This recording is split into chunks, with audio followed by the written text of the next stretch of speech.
couldn't take the weight.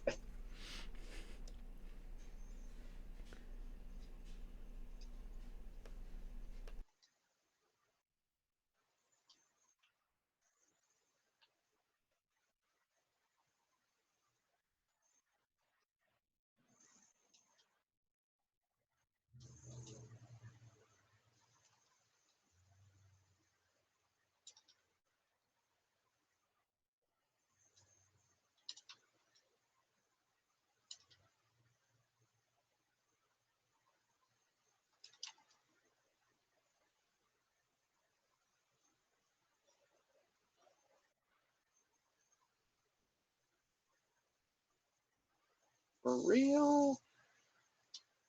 Man.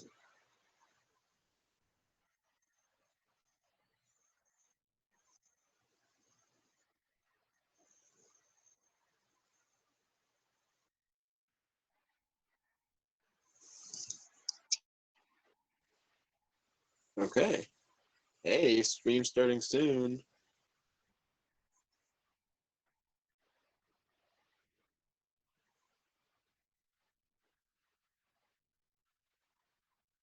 All right, I definitely gotta mute this.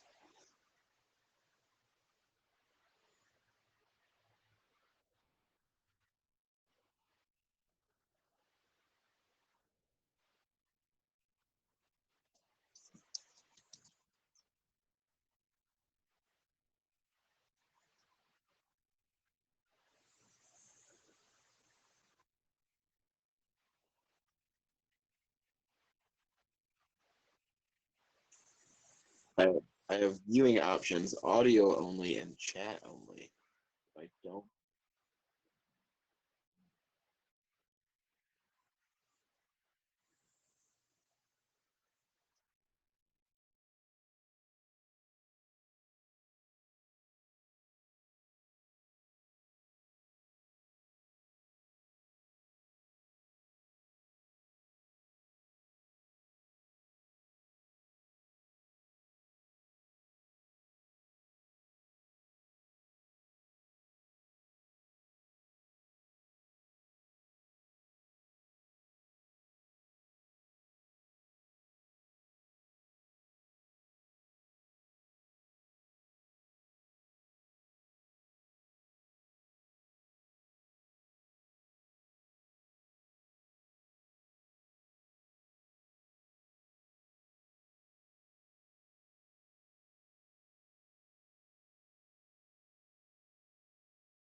That.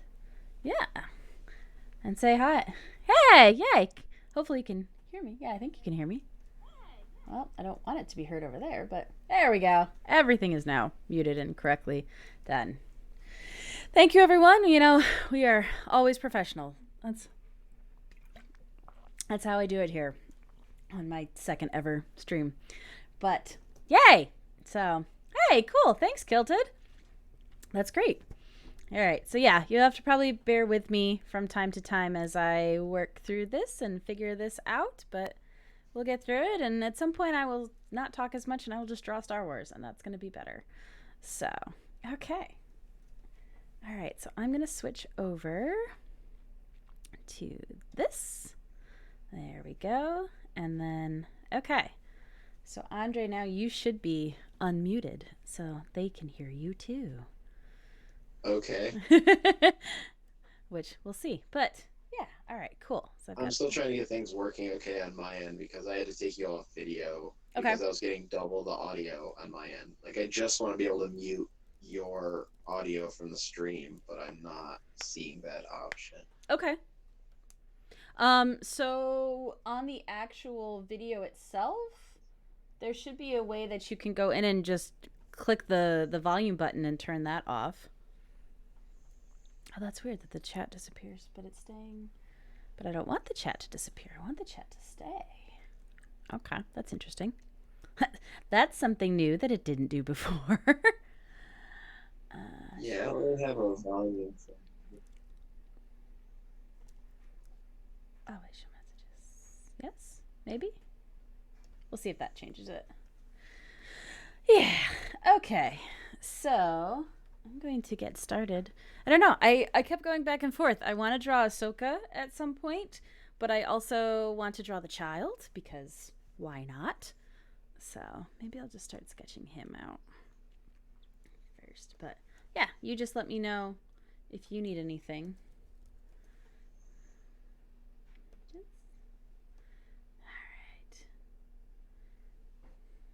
Okay. So let's see if this works. As I scooch over to the other. Haha! Oh, that's looking good so far. Sweet. That's funny that it says Faber Castell. That's really funny. Oh.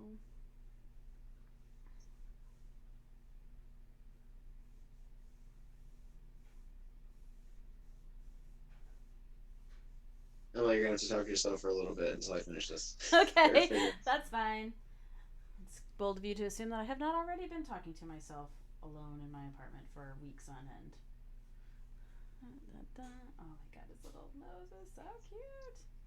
I can't. The character design of the child is just. It's just so good. It's so good. I'm gonna draw his. Oh, it stayed on the paper. Well, look at that. I'm always telling my students that they need to do these rough sketches and plan out on their page, and then I proceed to draw right off the edge of my paper. It's like, just kidding, kids. Alright.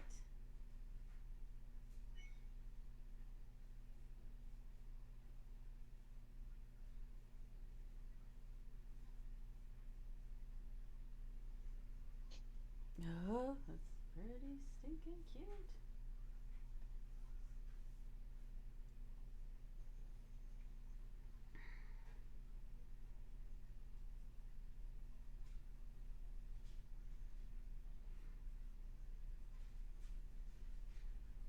So I gotta get. I think I gotta work on is getting better at introing the videos. I'm confident in my outro, but it's the actually starting it that's a wee bit challenging.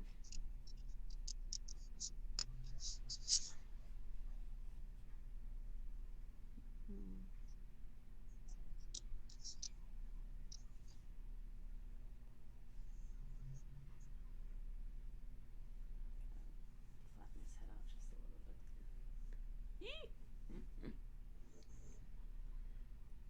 Little chin.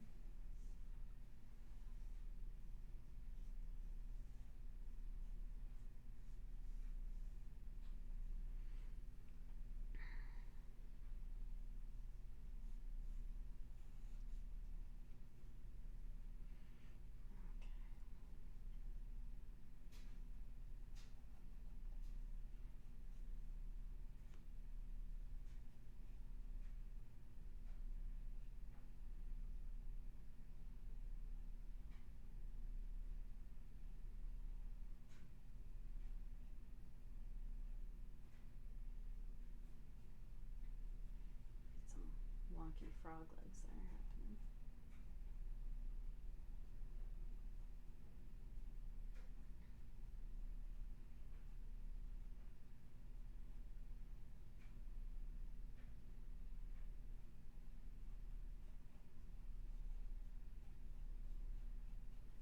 And if we mess up the anatomy, we just chalk it up to it's Star Wars anatomy. It's an alien. It's not really frog.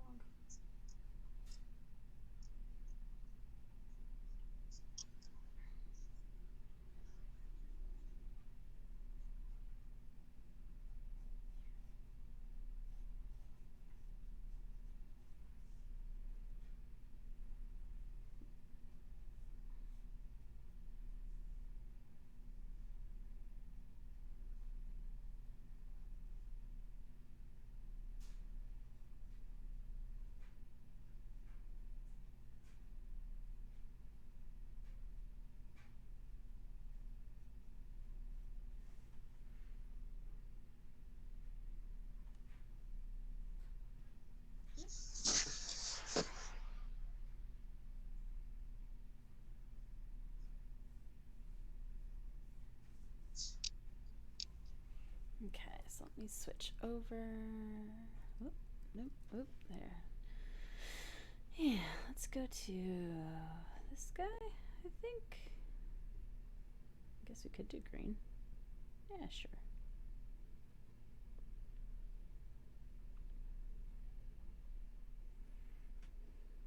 Let's try that. Oh, hey, let's be smart and let's do this on a new layer. Go back, please. Thank you. So when I mess it up,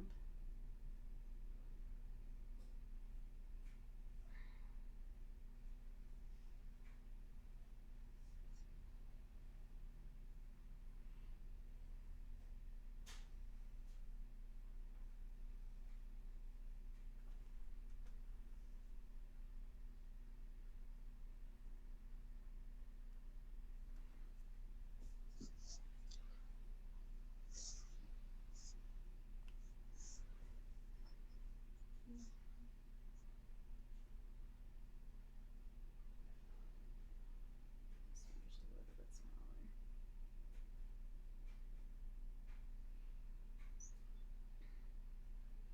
I think I'm gonna have to make the frog blue for contrast. There's already a lot of green happening in the little guy. Let's try. Oop.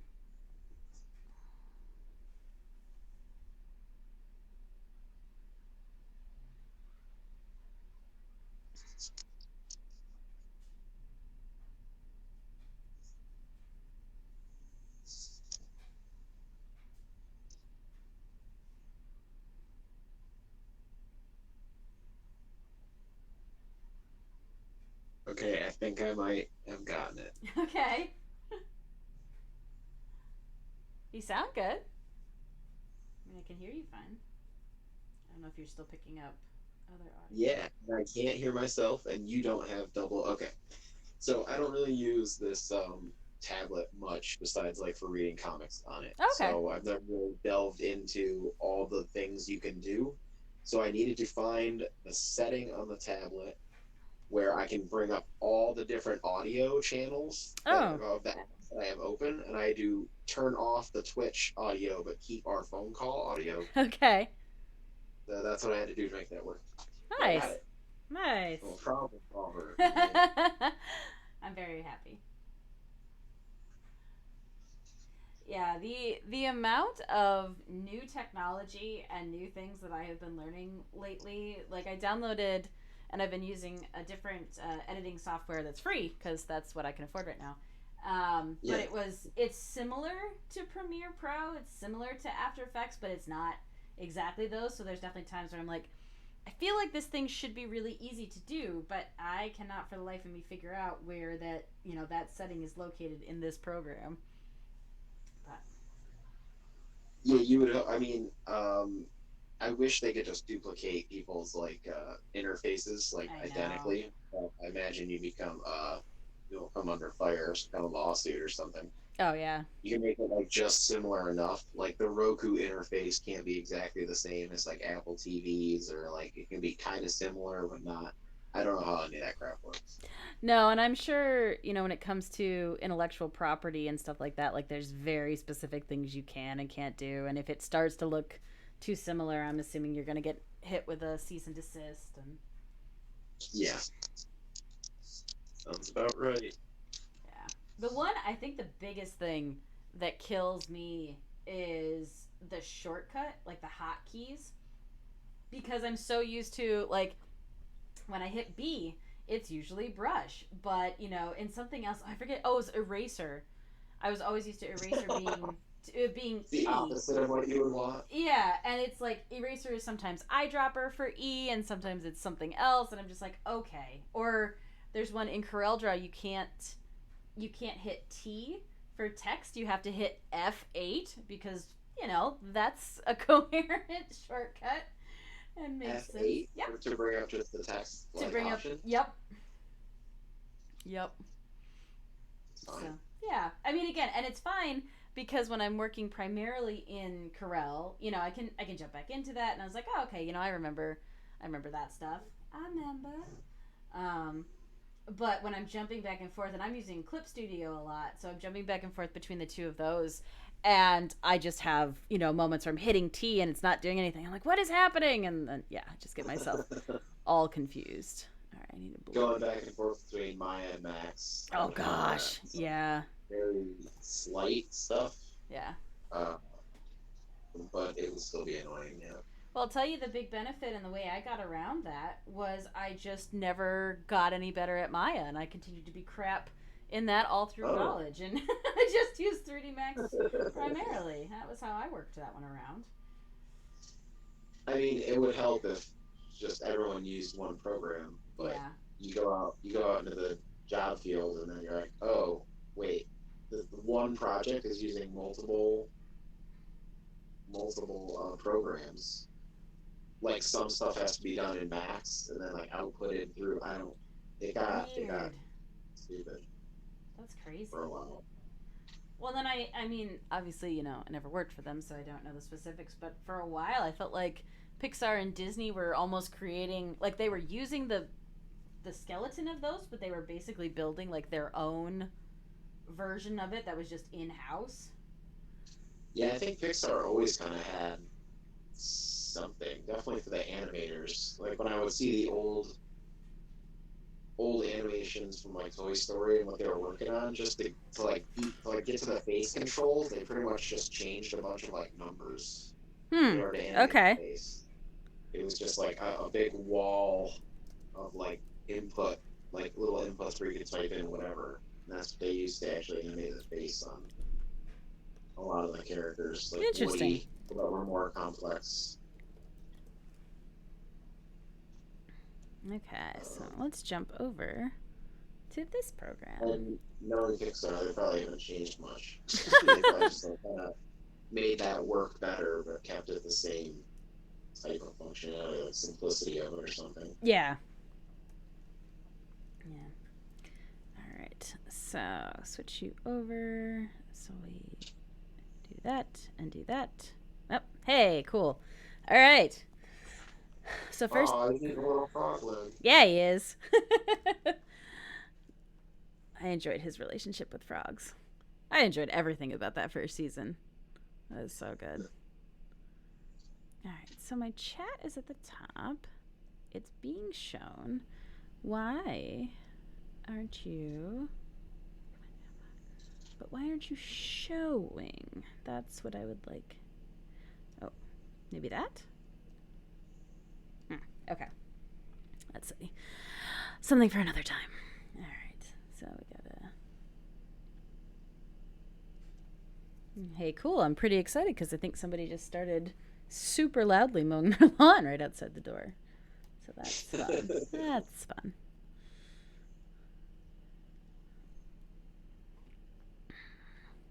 Yesterday was so nice though. It Yeah, was. it was really nice out today. I don't know what it's like there, but it's It's warm. It's warm temperature, but there's no sun. It's cloudy, yeah, super cloudy. yeah. It's cloudy here too, and it doesn't feel warm. Like yesterday felt warm, and today, Yeah, it just. well, zero sunshine will do that. Like I don't.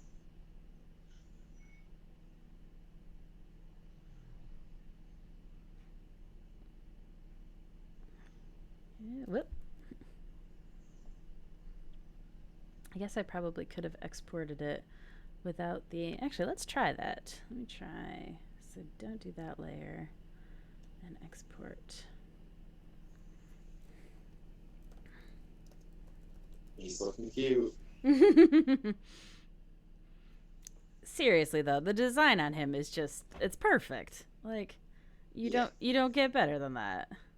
I would think he wouldn't have teeth, and then or she, we don't know yet, right? I guess we're just a child. Yeah. Um, I hate that I have to say the child though. I It just know. sounds Baby weird. Yoda just sounded really good. Yeah, Say like that why one. are you making me be weird and say the child a lot? The show already makes it weird, and now I gotta be like the child. Hey, Baby Yoda.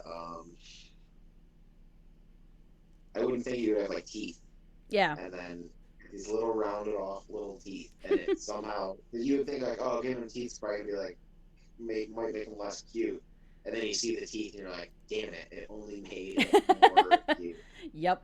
Like, nope, it just made Like, it oh look, better. they're all little rounded and capped off. Look at that. No wonder he's swallowing the frog hole. Can't do it. Look at him, poor little fella. Well, and it's just I don't know. I was again, I it's across the board. I enjoyed where they took every part of that and how they were dealing with that part of the Star Wars world. And the fact that you really, you haven't really had any significant screen time with any other of Yoda's species. Yeah, it was good. He's not a character I would pick either to be like, hey, how about a baby version of this? Like, I don't know why, but I don't picture Yoda as cute ever. I picture him like a little crazy dude. I like Yeah. him. Oh, I love him, but yeah, cute was not really. It wasn't. Yeah, Yeah. he's a little too surly, I guess, to be like, oh, look at him. Isn't he angry? Actually, he's kind of really angry also. Well, he's super crazy too, and I think as I had grandparents who started to get a little bit of dementia and everything. I was like, oh no, this craziness is a little bit too close to home. Well, I mean, it is kind of all their fault. Everything collapsed, and then Oop. he just goes and lives on a little swamp planet. Yeah, I Well, mean, moon? Planet, right? uh, Stay with the planet? I think it's a planet. Yeah. Yeah, but and I always wondered, oops, sorry, uh, if he picked that because it was actually like this is my normal habitat and this is where I would, as a species we would have existed, Yeah. or if it was just like You nope, know, this one is super remote and no, there's no technology, so there's no, kind of like Luke on Octo, if it's just so far removed that he isn't worried about it being found. That was because like Dagobah is not a happy place. I never wanted to, it was like the fire swamps in Princess Bride. I don't want to spend time there. no, it looked like it smelled for sure. Yeah, and that like Bob, really Bob. thick humidity, like the wet humidity. Yeah, definitely. Like we're talking deep Florida, but plus fog smell. Yeah, no good. I yeah, because we don't really know anything about his species, I guess. So you wouldn't know like if that's what he likes. Does he dig weird stuff? Like what was his little habitat like apartment like when he's on the Jedi Council? Right, right. Did it Does was he it go into his apartment and it's just like super humid there trying to reproduce the swamp feel? I have to cheat on this level. I have to cheat on. I hate having to cheat on this, but I don't understand how I could possibly beat this. I always just sneak a peek at somebody else's like design really quick and go, oh, okay, now I'll make my own. As far as I'll cheat on this. What? Get out of here. See, it's always such a simple answer. I'm always such an idiot. Oh,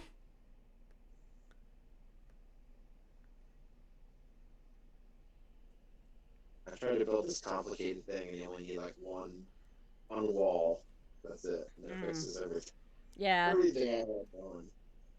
Well, then I feel extra stupid because I was like, oh, that was really the simplest solution to this problem, and I was just way overcomplicating it. Yeah, I have a bridge that's like 4 times as long as it needs to be. And, yep, that. Hey, man, there's a reason we were artists and not civil engineers. Right. However, I am really good at some of the maps on this because I just create like free floating.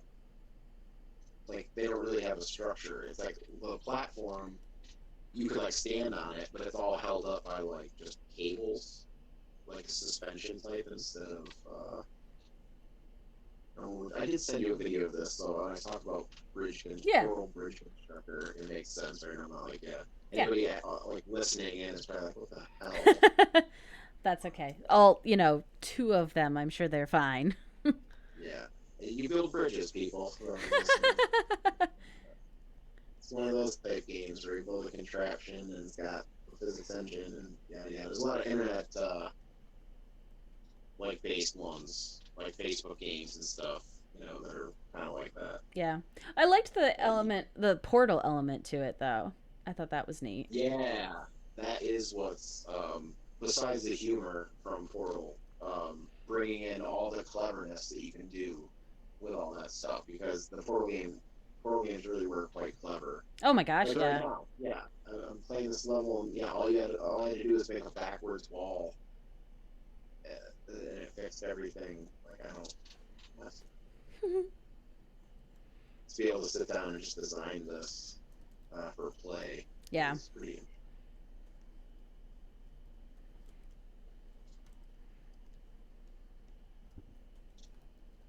Yeah, some of the other guys were playing Portal a couple weeks ago, and I kind of just had their stream on in the background, but it was really fun. I was like, oh my gosh, I hadn't thought about Portal as a game in a really long time, but I was like, it's so fun, and the running commentary of we'll say the lady bot. I don't know, I forget what her name is, if she has a name, or the operating system.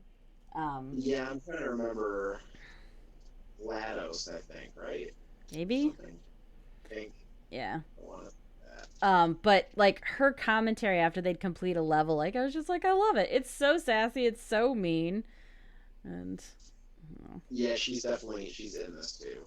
oh, nice.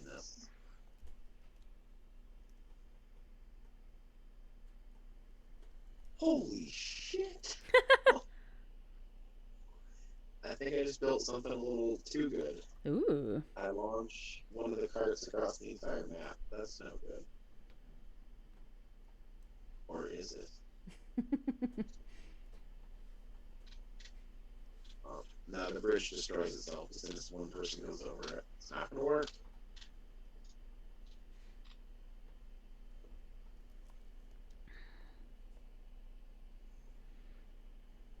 Oh, yep, we have somebody. GLaDOS, Imaginary Nomad. They answered. Ah, nice.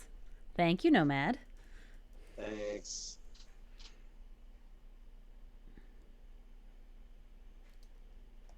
I was trying to play that game with myself where I'm like, I'm not going to look it up. I'm gonna remember that. I'm gonna force my brain to recall this I information. remember tons of dumb crap all the time. If I just did my stupid brain. Oh my gosh, I was trying. So we filmed. So I'm trying to roll way back and give a whole bunch of exposition about this. So 171 is doing some dance challenges. So we're trying to engage with the students because obviously we can't run classes right now. And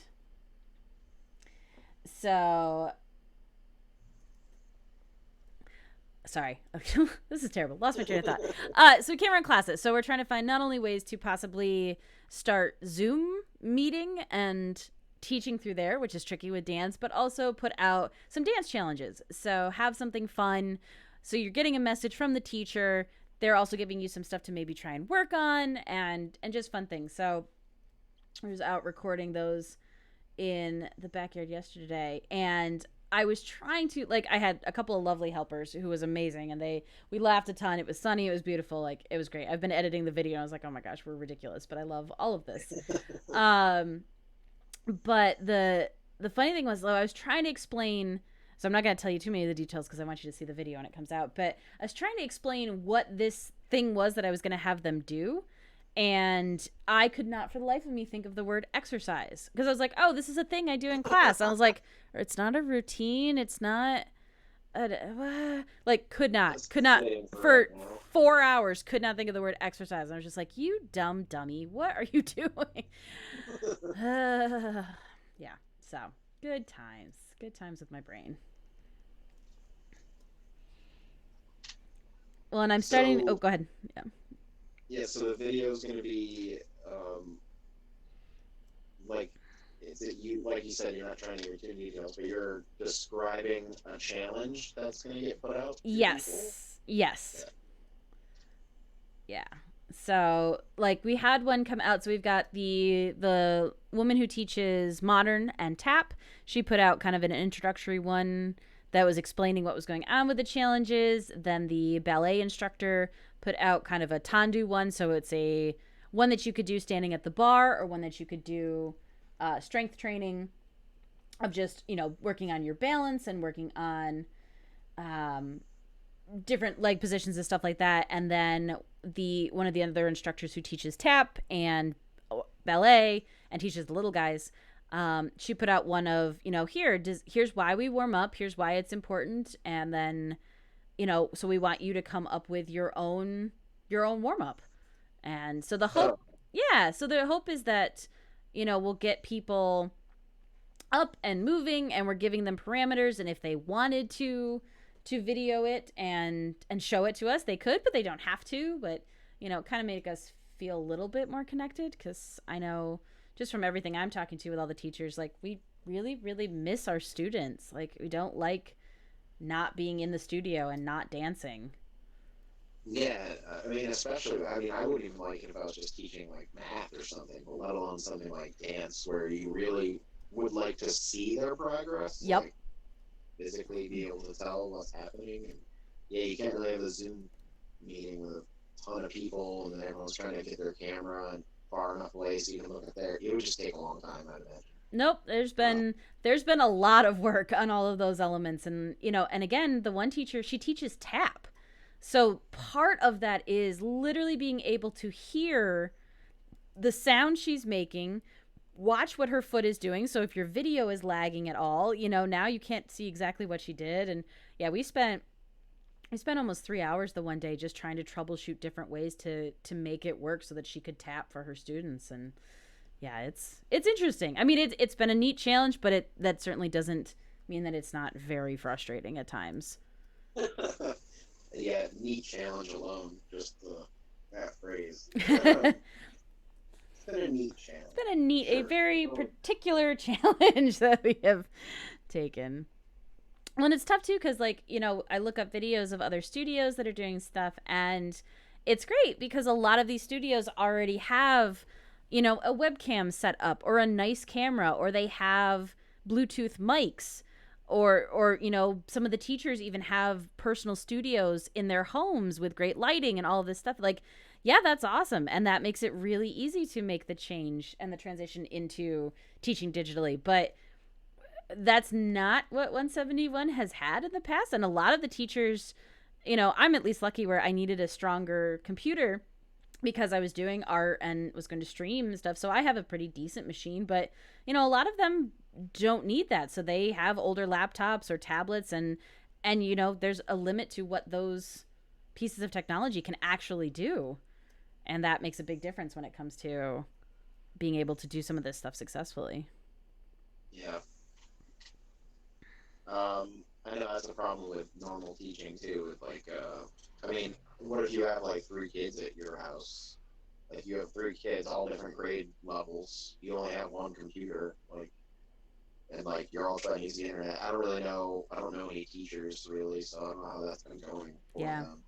Well, I talked to a So like, kid yesterday, and he was saying how, like, they can't do some of the teaching because some students don't have access to internet, so, like, they can't run their regular yeah, classes. And I was like, oh my gosh, I can't.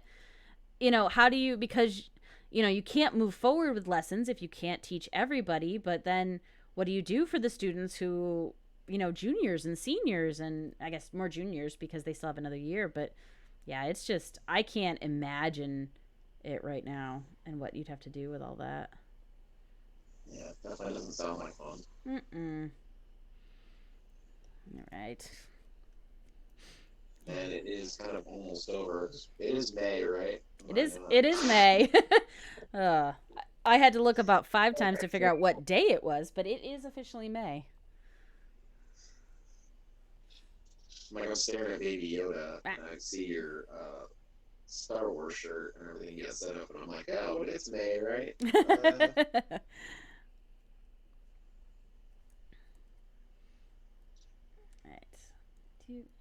Mm.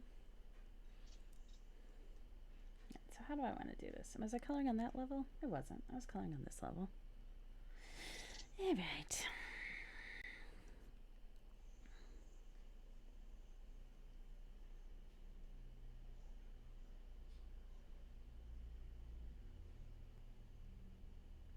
Oh, come on.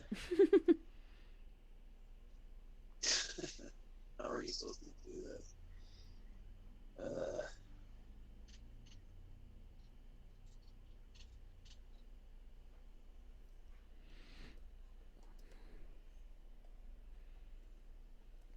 Yeah, so I think depending on how I'm doing after stream, I think I might end up watching the new video that dropped on Disney Plus for Star Wars. The new video. You mean like New the movie. movie? Yeah. Yeah, I might do that today too. I mean, I only saw it once in the theater, so Yeah. I mean, I would watch it right now, but I'd probably just sit here and be like, "Oh God," and then I'd like bash something. I don't remember much of it. I don't know. I don't. Yeah. Really, I'm trying to remember most of it. I just can't. Yeah, I feel like with at least Force Awakens, I saw a couple of times. Last Jedi, I've definitely seen a couple of times, but this one, I only saw it once in theater, and it was a decent ways ago. So yeah. Let me think. Babu Frick. Yeah, I remember Babu, that. Babu. That's very much all I remember. Him just being like, "Yeah."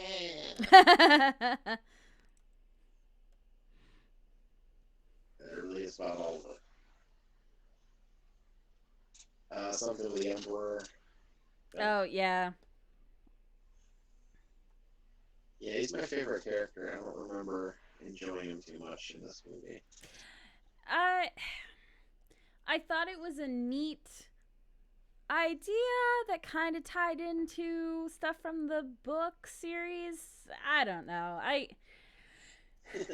think again, what I come back to is what I really enjoyed about the Mandalorian is aside from Yoda's species being something that we knew and being familiar with the Mandalorians from Boba Fett, like I didn't know any of the specific characters. So they got to tell me a completely new story and I got to get attached to those new characters without, 6 movies worth of history forcing me to feel a certain way or have certain, I don't know, specific opinions about him.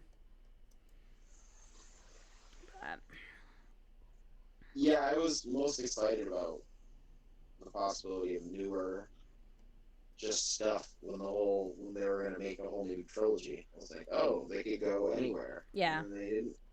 They didn't really. They just stayed in the same place. Me and Chaz were talking about it the other week, where it just was more. I got more of the same stuff, Yep. which was good for the first one for Force Awakens. I was like, okay, because really, how are you gonna please anybody? Any of the Star Anyway, Wars fans? No. when you're trying to bring back Star Wars like that, like how are you gonna possibly? And I thought you did a pretty damn good job of doing the nostalgia like thing. Yes. That was like, so then they also introduced new characters, and then here was your movie to be like, okay, we got a lot of the old stuff out of the way. Let's just focus on all these new people, Yep. and it can go anywhere. And then it didn't really go anywhere. Yeah. And I have nothing against the Skywalker clan and their dramas, but at a certain point, I'm like, okay, it's fine. Like, there are so many other cool characters in this universe that I would be happy to spend time with. Yeah, I definitely don't need to see the Skywalkers every single time, for sure. But and again, I'm sure I can't imagine the amount of pressure coming off of the disaster that is the prequels. And even with what I think Clone Wars absolutely redeemed with their storytelling and Ahsoka and all the things they added in and really fleshed out that just made it great. I feel like you had a lot to prove and you had to really, really make people enjoy it right off the bat because they were already so skeptical about it, and even, entrenched in their love of the originals. And the longer we go with those being held so high, the harder and harder it becomes to make something that can stand up to that and the stand up to the nostalgia. Absolutely. But It's kind of always going to be a problem. yeah. The Marvel movies have it kind of good and kind of weird too because they're trying to get like new viewers, like because little kids are constantly being born, and then obviously those kids grow up and What? it was weird to think about how they had like a 10-year long story, and at the end of it, some of those people watching that last movie, like Endgame, might have been, like 8 when this whole thing started. And Yeah. I was like, ugh, God, Yeah. No, what do I think about that? that's crazy. But but then you got like a 4-year-old, like who's just turning 4 right now, who can kind of start to really comprehend the movies and stuff beyond just being like Spider-Man and just like pointing at a TV. Yep. They're gonna start like getting into actual like watching of movies and stuff, like 5, 4, 5, 6, and and that's kind of weird to be like, here's Captain America. Like, what if you come in on Endgame when you're like Oh my 6? gosh. Well, shame on your parents first off, because what are you doing? But I don't think I'd. It's like do they wait or do they create new heroes so that way like a 6-year-old is like, who the hell's Captain America? Like Yeah. they missed out on that 10, so they're new characters, and the characters are going to be, I don't know, I guess Captain Marvel will be the newest. Yeah. Or, newest. even with the next phase that they roll out, maybe, Ms. Marvel with Kamala Khan, or some of the other ones. But yeah, I mean, again, and then you think about the all of the TV shows and all of that, and yeah. Yeah, I don't really, it's going to be a little crazy. Yeah. I'm I can't imagine, like, there is part of me though that I think it's an incredible thing, and I would love to go back and experience some of those again fresh. Having, obviously, I've seen all of the movies multiple times, but to go back and, watch the first Avengers movie for the first time, like, I think that would be really fun about showing those movies to a kid who hadn't seen them, because now Yeah. you're getting to kind of relive that amazing feeling that you had with somebody who is experiencing it for the first time. It was pretty fun It was seeing pretty. it in the theater. Oh Like, it yeah. was like an event. Like, the Oh theater yeah. was absolutely ridiculous the whole weekend. But yeah. Plus, it was good too. That was the Yep. other thing that you always kind of like forget about. You're like, oh yeah, these blockbusters. What if they're like not good? Like, what if Avengers just like wasn't good Yeah. and not fun or anything? And then I kind of remember, oh wait, that did happen because I didn't particularly enjoy like Justice League really. Mm. So I guess that does kind of happen. Yeah. I That still was haven't seen it. oh yeah, it's fine. It's fine. It's fine. Yeah. Not really. No, it's really fine. It's kind of like a jumbled mess. I don't Yeah. really know.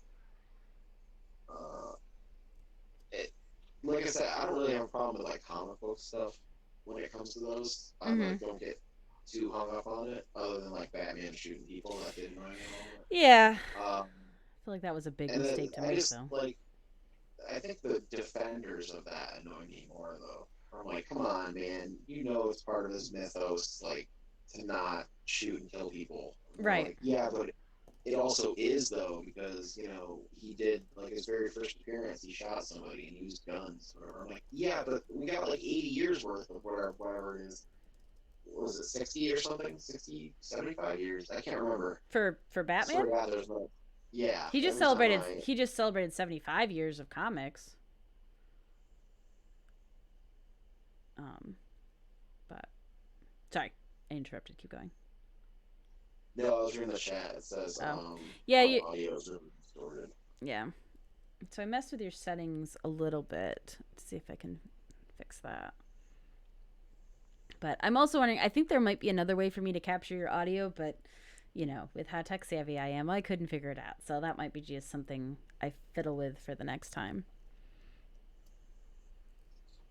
But you can hear me fine through our call, or is Yeah. that also? Nope. I can hear. I mean, you sound a little robot y through my call, but I can hear you and I can understand everything you're saying. Okay. Well, you are trying to do quite a bit with your internet right now, right? What? Yes, I am asking a lot, not only of my internet, but of my computer. That's not the layer I want to be on. That's the layer I want to be on.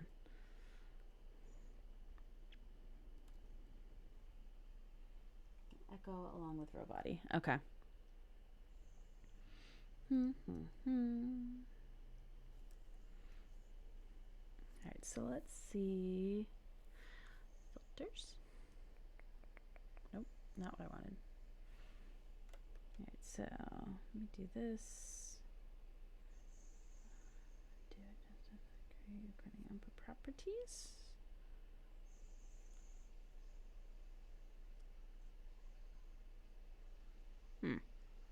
Let's see what that does. If that does anything, it might not. Oh, that I don't know. That I don't know how to fix. Because the first time I set this up, I tried to have it be through a Zoom call because I was first trying to get it to work with my dance video when I did the date night dance moves, and I was trying to have a call in like a Zoom chat with myself and my phone, and for some reason my slob system just wasn't letting me capture what I needed to as far as audio and video, and like it wouldn't pull the Zoom chat in, and I finally just got mad and gave up. So I'm definitely using a couple of different workarounds to that. So it means I probably just have to figure out some other settings on that. But yeah, I didn't connect that line there. Oops. I'm definitely new to all that stuff too. Yeah, it's and it's funny because some of it really is fairly intuitive, and then other stuff I sit there and I'm just like, it honestly calls me back to being in college and sitting there and being like, I don't even know how to start. Like sitting in the first Maya class and being like, I'm not even sure how to open something up or like how to even begin to create something. Which I don't miss. I don't miss that. But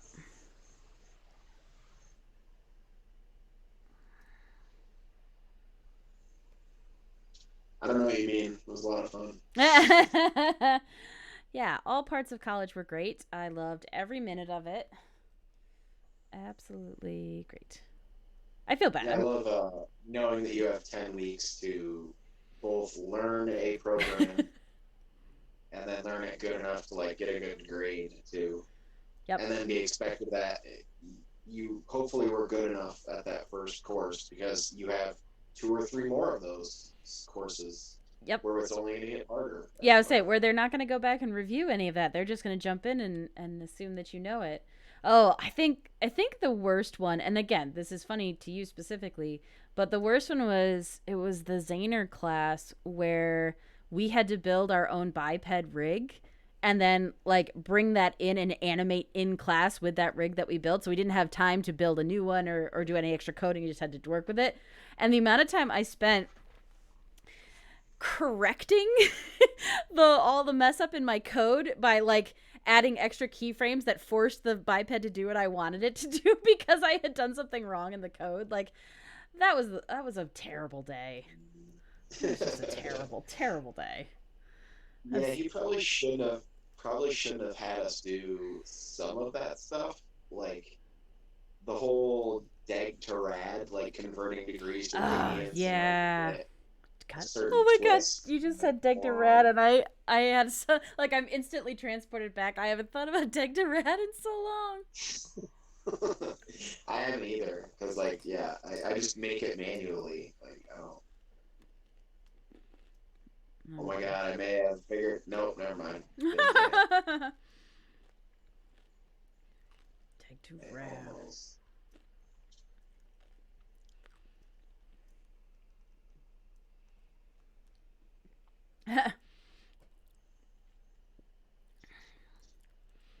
Oh yeah, Bean. And I feel bad. I really liked this instructor. I was crap at 3D animating. I had gone to school specifically for 2D, and the amount of 3D that we ended up having to do was a lot. And there were classes where I was just like, I'm so far out of my depth. I don't like what I'm doing. And yeah, and again, there were kids like Andre, who's on the chat, who were really good at some of this stuff. And I was just like, what is this sorcery? I don't understand. Don't understand. But yeah, likewise though, you definitely got plenty that I didn't get. well, I think that was one thing that really did bum me out was, we had a fair amount of diversity in our animation professors. Like, I wish we could have had, I'm still happy that I learned 3D, but as soon as it was evident the 3D was not what I was going to be doing, like, I could have taken more classes in flash animating or, you know, designing little animations for GIFs, for websites, and like really focused more on a lot more of the applications of 2D and not have to, we took 3 or 4 just flat out modeling classes, whether you were doing 3D Yeah. Max or Maya. Like, there was a bunch of those where I'm like, can I just skip this and do more 2D? Can I go back and take, the Schwab drawing class again? Or I'll even go back to history of animation. I don't care. I'll do a flip book. Just please don't make me rig and animate this character. I'm so bad at it. Yeah, the curriculum was kind of, I mean, it was pretty locked in. It wasn't Yeah. very adjustable depending on what type of, and you would figure since the particular one we went to for Pittsburgh was supposed to be like the best at animation. Yeah. And I mean, there's learning the principles and everything, but I feel like they rushed us into learning how to do, Flash and how to do 2D and how to do 3D as opposed to just learning like the principles of animation to begin with first. Yep. Like really having a foundation before moving on. Yeah. Yeah. Oh my gosh, boy. If you kind of understood what was going on but didn't really totally grasp it, there wasn't time to go back. Like, you really just, every class that you'd take from there was just adding on to the knowledge that you were already supposed to have. And yeah, well, I remember I really noticed that with, the first couple of classes where we had Photoshop work to do, because a lot of kids had Photoshop in their high school art classes and I didn't. So I was coming in trying to learn not only the program but then also follow along with what the instructor was actually assigning us to do. And I would have killed for the access to YouTube tutorials like we have I know, now. right? Right? Like, I try and tell my students that, and then I realize just how old I sound. It's like, well, you kids have it so easy. Back in my day in college, we didn't have this, which is fine. But, to just be able, and I remember, Ian and a bunch of the guys always finding stuff, I think probably on Reddit or just different, deep dive communities that were talking about like ZBrush and these different things that you can do. But I think I was so overwhelmed with everything else that I had to do. I was like, no, I can't expand my brain and do more. I can literally just do the tasks that I currently have. That's it. That's all my processing power. But I think too, if we went back to school now with the artists that we are now and what, just I have such a better idea of how I need to learn and like what works for me, and also just being able to teach myself and problem solve, where I felt like, I was so green and when we started school that I just didn't have any idea. Just like, I just really like art. I want to do art. That's my plan. That's as far as I thought this through. Help. Yep. It's fine. I want to make my art move. Teach me to do that better. Or at all. Or at all.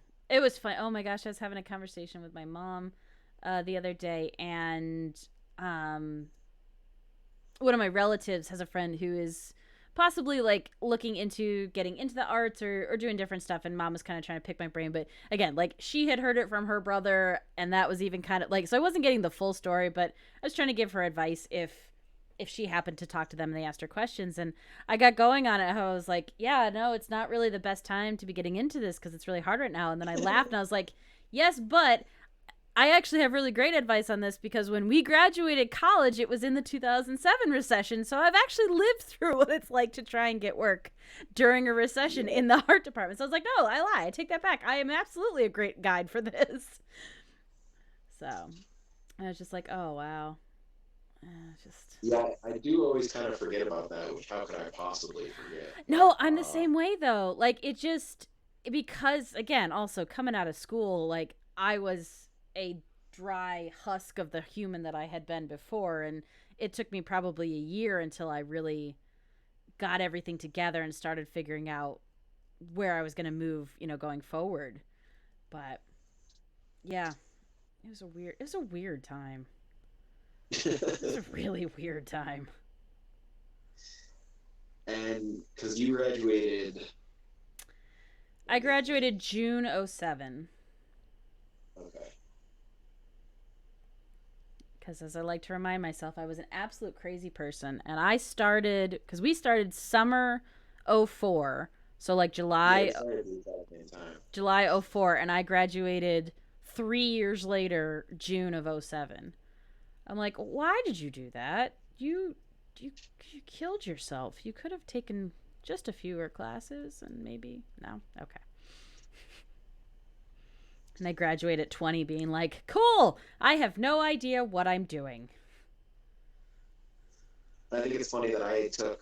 Uh, I guess it doesn't seem as long because we do go year round. But yeah, I guess I just took that one quarter off, and then I graduated just a quarter later than you. But Yep. it seemed like such a wide gap for some reason, though. I felt like you graduated like. I mean, how long was a quarter? Like 11, 3 months? 11 weeks. Okay. Yeah, so almost 6, 9, 12. So almost 4 months, right? No. So No, yeah, I guess three. that Three is kind months, of a yeah. long. I guess that is kind of a good like head start. Yeah, it's as long as I thought it was. And for Yeah. some reason, I was like, oh yeah, I didn't graduate too long after you, but I guess that kind of is when you think about it. Well, and I think it was weird too because, and I don't know if it was just because of the number of classes I took, but at some point, because, you and me and Sarah and Randall, we all started together, but I graduated kind of with the class that was, I always thought of as like our upperclassmen, as the people who were ahead of us. And that was Yeah, strange to me. Because again, there were only 7 kids who graduated my quarter for animation, and you had a lot more than that. I can't even remember how many we had. But how many did you say you had? 11? 7. Oh, 7. Yep, there were just 7 of us. And I didn't even know a bunch of them. That was the weirdest part because they had always been in different classes and they weren't a part of like our group. I was like, I don't really know these people. I remember the girl next to Yeah, me at graduation fell asleep, which I was like, yeah, that's fair. This sucks. who were some of them? Did I know any of them? Oh, this is terrible. You're asking me to remember. Caitlin Christensen was one that I remember. She was one of the like the cosplay girls who was friends with Ketty. She had like, oh, she's got like pink hair now, but she had like brown or blonde hair then. And then there was the girl named Megan she Oh, had short straight blonde hair. She was also friends with Ketty. I think I remember her. Yeah. Who was the one that wore like a hat that had really long ears on it? She kind of looked like Goofy, to be honest with you. Um, Oh, the hat had really just long. the I hat don't. was I don't short. remember that. Well, that's not what I want to do. Jeez. Yeah, I don't remember that. I think she did. What she She's got a. officially picked as her like I guess to put her focus on was effects. Okay. I think you remember that. Like I think I, Vaguely, very vaguely. basically she got told that she should like spend all her time learning how to do like effects, like how to draw smoke and water Uh and all huh. that stuff. And then like somebody at her graduation, like a headhunter, was like, "What? No, who told you to do that?" Oh God, I didn't know that. Yeah, I Jeez. can't remember. Jeez, that's heartbreaking. Yeah, definitely not good. That oh my gosh, that portfolio review like job thing was such a joke though. It was just Oh, it's not a very fun last day. Like no. you, like, oh look, I graduated college. It's gonna be, a great fun day, and it's the worst day. Well, and then Absolutely. did you have to do? I had to do portfolio review for like what 6 7 hours, and then go to the actual graduation ceremony afterwards. Like No. that Oh was no, I the don't. worst day. Yeah, I didn't do that at all. No, no, no. It was awful. I don't recommend it. I did not enjoy it. And then I just remember like my family wanted to go. Oh, because that's right. Because we all met at Joe's Crab Shack afterwards, and I remember like pitching a fit in the car because I was like, I don't want to go anywhere. I don't want to do anything. I just want to go home. I'm so tired. Yeah, wasn't fun. Not Not fun at all. fun at all. I didn't go to the actual ceremony. There was no ceremony during mine because I think you got the ceremony Uh since I huh. graduated the quarter after. It was awful. It I was. bet. It was awful. I should have skipped it. I didn't realize like, and I think I even went back and forth, and there was part of me that was like, this feels like one of those things you're supposed to do. Like you're supposed to have graduation ceremony. It's supposed to be a thing. It wasn't a thing. The speaker was No, terrible. The ceremony took they ruined forever. it. Yeah. It No, was they ruined anything that was going to be fun or anything about it. Yeah, unfortunately. yeah. Oh god. No, I remember so the guy who we had this is funny. So this is burned into my brain. He worked at an art as an architect, and I think he had worked at like a firm in New York or Philly or somewhere. And he gets up and his whole thing is starting with, you know, I know you guys, blah blah blah. You're excited about this and everything, so I'm not gonna take too much time, and I'm gonna keep it short and sweet, and it's gonna be funny, and something else, and we'll move on from there.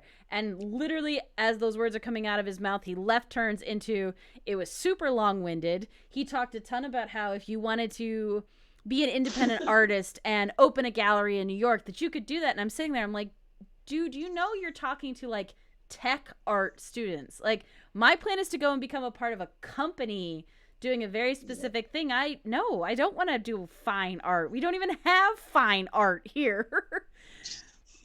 So yeah, and he just went on and on and on. It was awful, and I was like, Yeah, you lied to me. You said it was going to be and one they thing, and it wasn't. and they clearly didn't like tell him anything about the school. I don't know. Like, Yeah, how do you find people every year though to talk at those, or every quarter? So every 4 months or so, like 3 months, so you have to find somebody to give a speech at one of those. yeah, Oh, I guess it was every other one anyway. So yeah, never mind. yeah. It was only twice a Yeah, year, like 8 months or whatever. So but still, like, we pumped out a lot of students. You're not telling me that any of those people who graduated didn't want to come back and talk, or former professors, or I don't I know. never would. If you asked me to, I'd be like, no, no way. Although you'd be really entertaining. Yeah, what the hell would I say? I'd be I like, hey, they lied. They don't tell you everything. Like, Surprise. yeah, the thing they leave out is that you get laid off and often. So, if you want to try to have a family, that's kind of more difficult. Yeah, there's just stuff they don't tell you, Yeah. unfortunately. Yeah. Well, I think it was one of the many, like, we had a guest speaker come in, and I always feel bad because they always had to speak in like that cafeteria area. I'm like, we really don't have like a conference space we could use for this, but all right.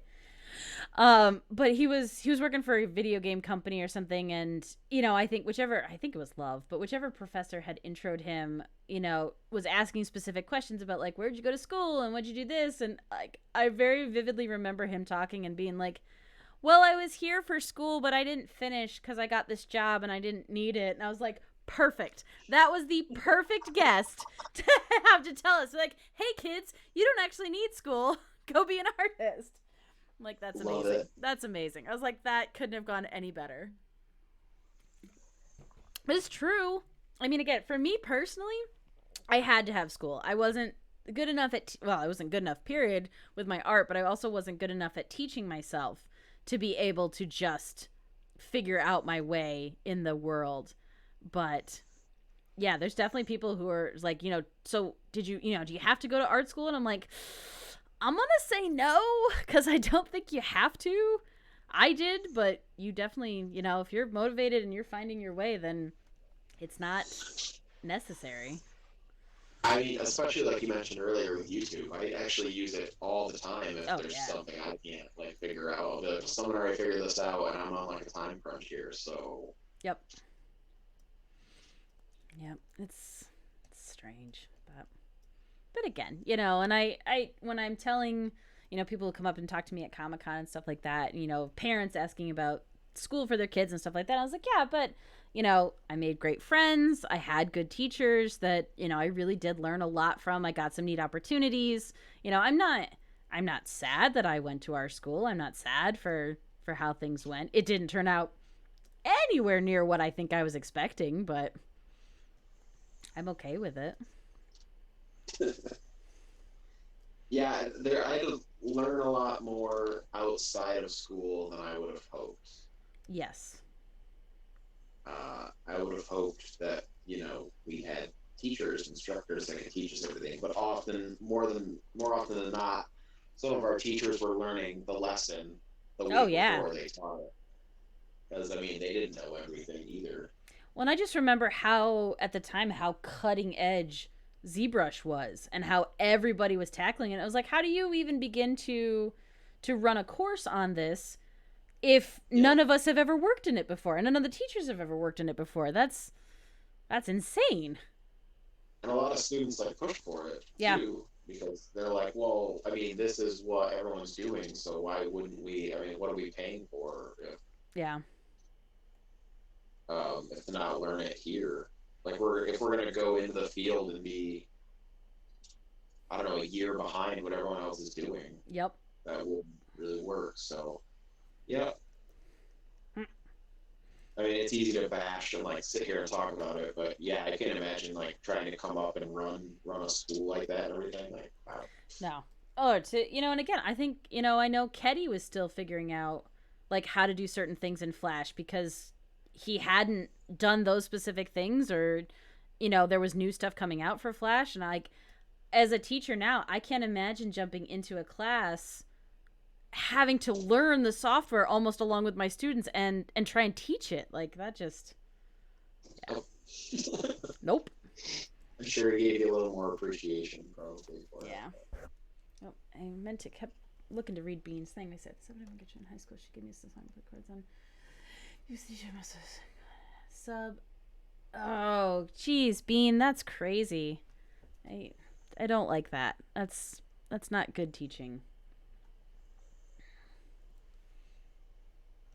Yep.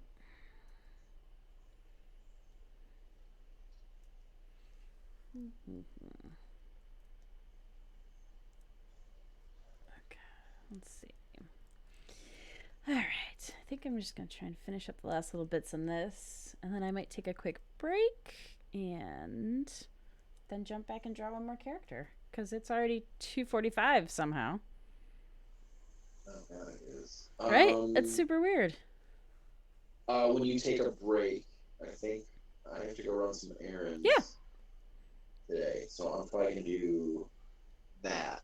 Yeah. But hopefully we can get this working better next time to where I don't sound as robot. Yes. Or we just I lean in mean, and we make you full robot, Andre. yes. All hail our robot overlords. Granted, guitar wasn't her forte. She was the orchestra teacher, and it seems she was just throwing. Oh, again, having music teachers try and teach instruments that are not ones they're comfortable in seems dodgy. But yeah, no, that's yeah. So let's say we'll break at 3. I'll pause up stuff, and then you can go run errands, and then I'll jump into drawing another character. But Okay. thanks for hanging out.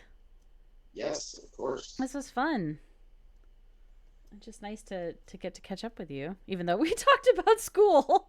But Yeah, which I mean, we do that when we're in person too. yeah, I mean, there's not a crazy amount going on right now. You have definitely a lot going on, but during quarantine, I don't really have much going on, but Yeah, I you somehow, still as we talk, it managed to just be busier than ever right? somehow. But Like, come on. I don't even know. It's not even a conscious decision anymore. Like, I think I'm just like, yeah, I can do that. And then, yes, I'll do this. And okay, I'll plan this. And all of a sudden, I'm like, wait, what? How did I get so busy so fast? Yeah. So, I will say, so the other day, on Saturday, I just practiced Twitch streamed. And I kind of meant to save it, and it didn't save. So, hopefully, this one saves today. But it was nice because I literally spent 3 hours just working on a piece of artwork that I've needed to get done for a while. And I was like, oh, because I'm on stream, it's forcing me to sit and stay and really focus on what I'm doing and get oh, that done. I was and I like, think about that, that's a good aspect of it. Yeah, can't really be distracted. It's almost like you one informs the other, pretty yep, much. yep. So, yeah, so that was good. Nope, let's do this guy. Nope, not that guy. Yeah, that guy. Holy shit! I just beat it. Yay! We gotta test it with a convoy now, though. So I was doing one level the entire time. Oh my gosh. They just keep getting more and more complicated. I'm gonna add little dots to the frog butt. This is important. The things that are happening right now. What the hell? It's always fun to go rewatch these because something will screw up and you'll be like, yeah, yeah, I probably beat this one just fine. And you let the convoy go through. I somehow, how am I getting people to lay? Oh, God.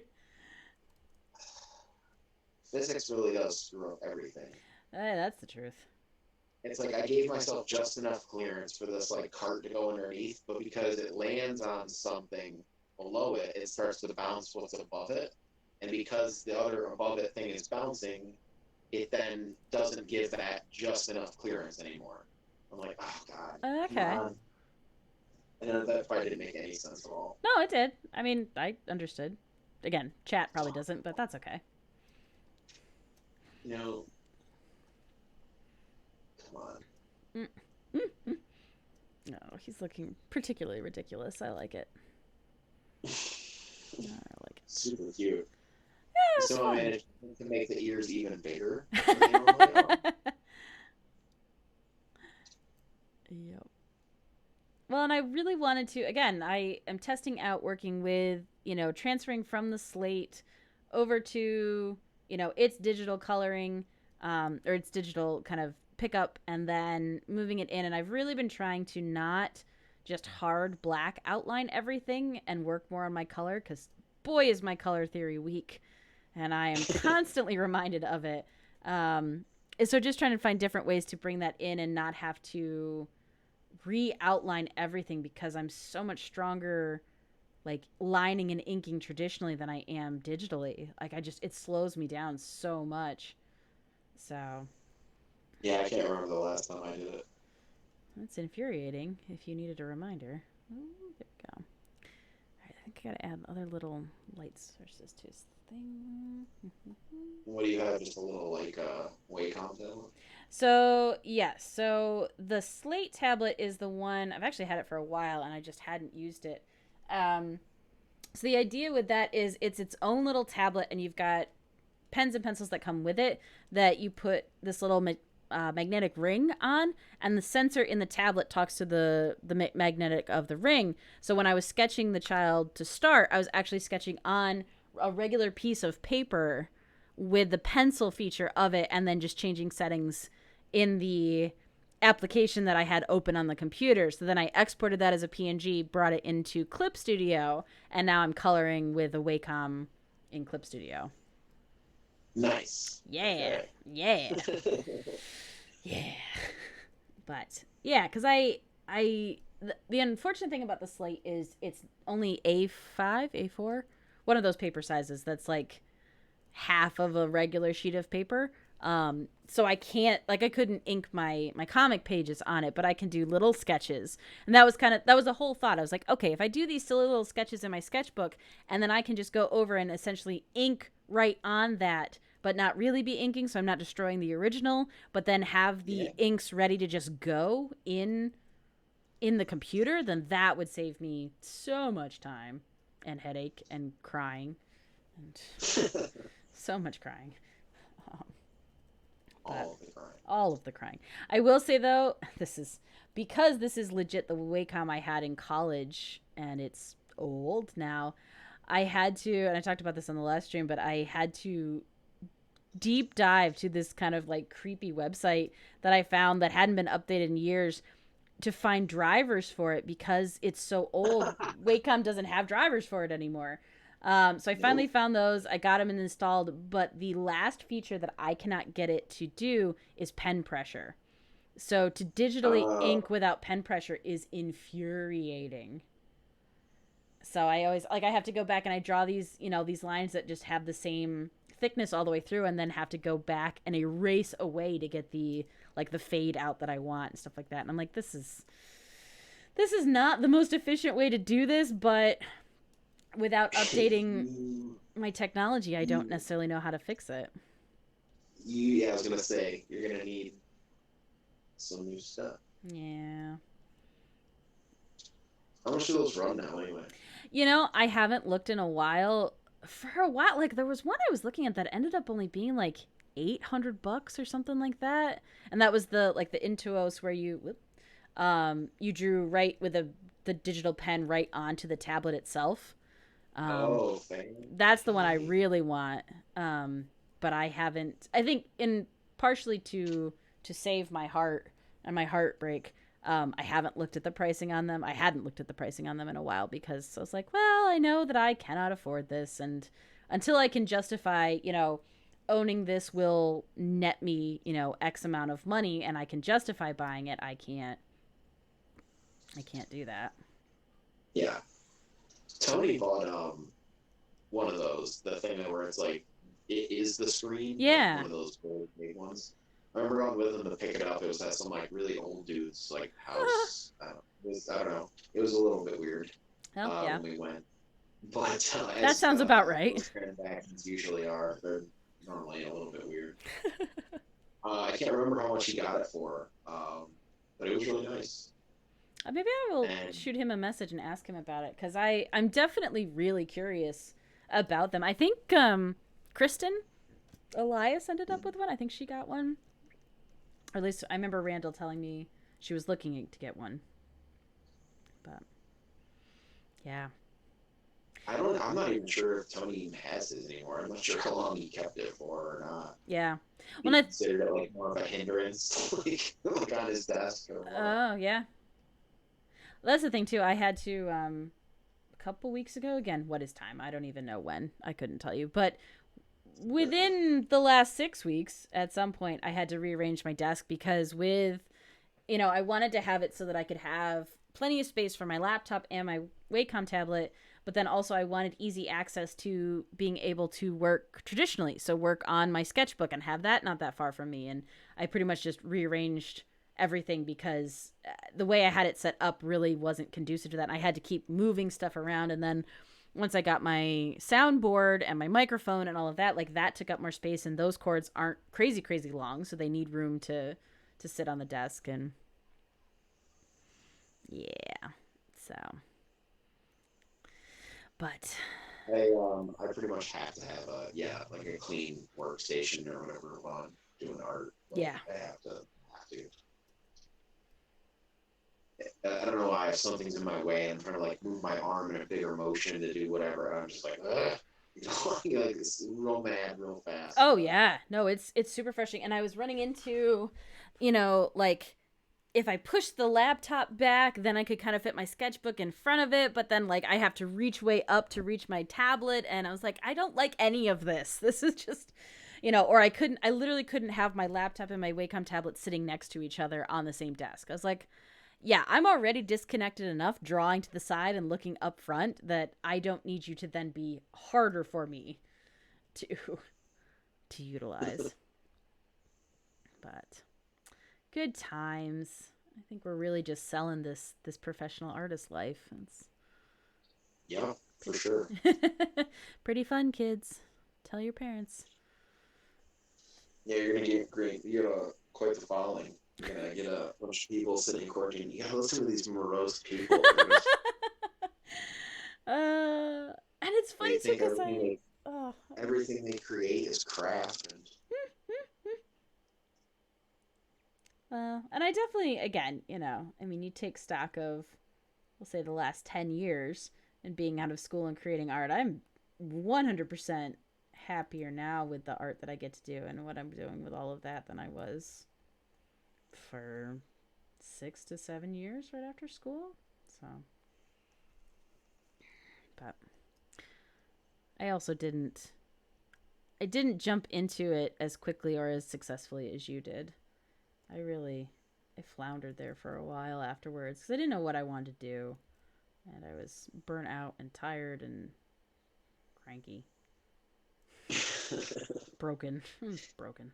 I pretty much just really focused on learning all that extra stuff Yeah, that they didn't teach me in school, pretty much, yeah, to get a job. I was like, yeah, I gotta do this now. Having Ronco get one first obviously helped out. yeah. Um,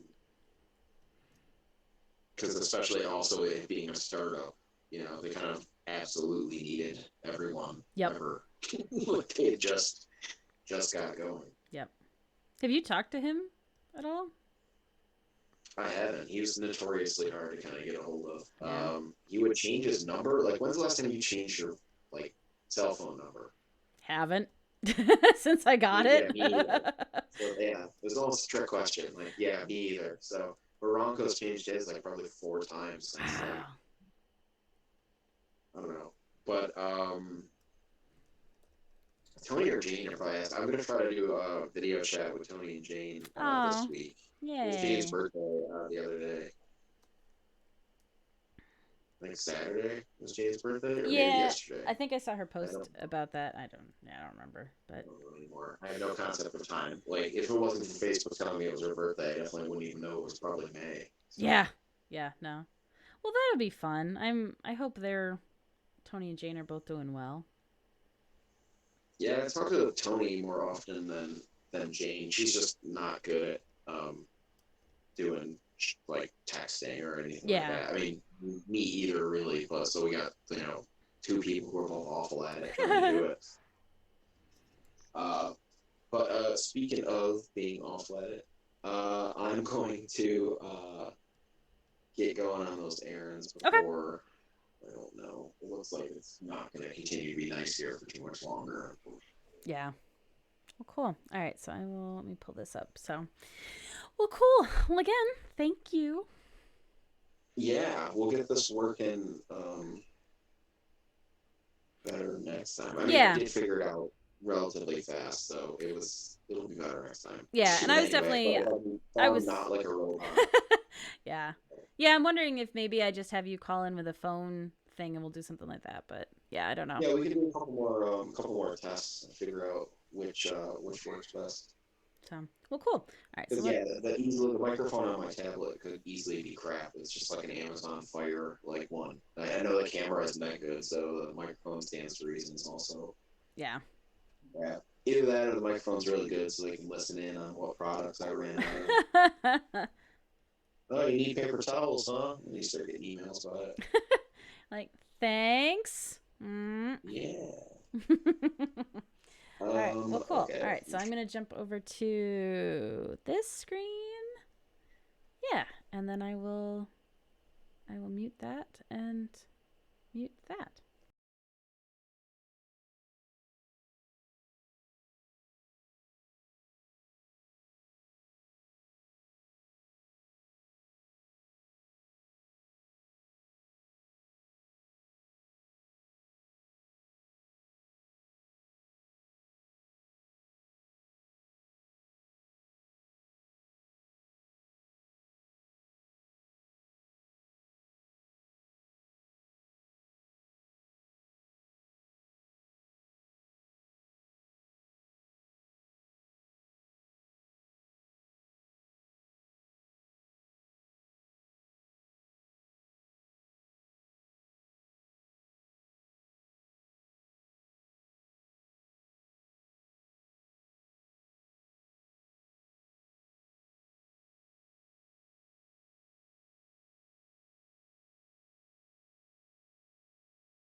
Yes, Bina, that is actually the image I use to end all of my sketchbooks. So it's technically a swan butt, but I appreciate your enjoyment of it.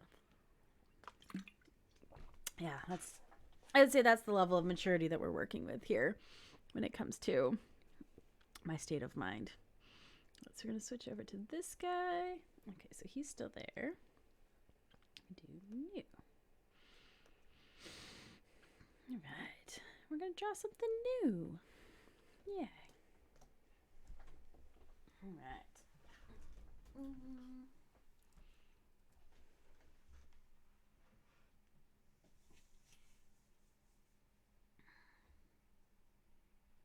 I should pull that up and see. There we go. Set that.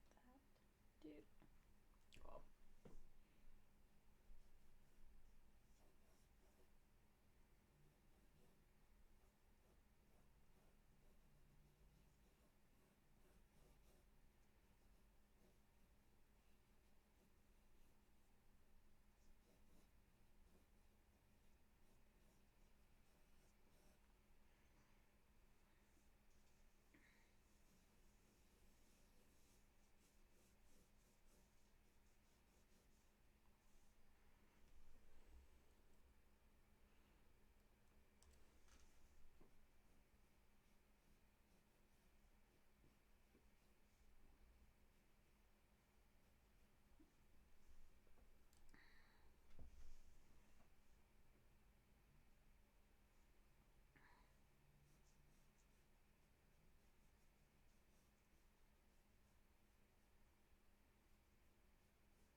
So what are you working on, Bean?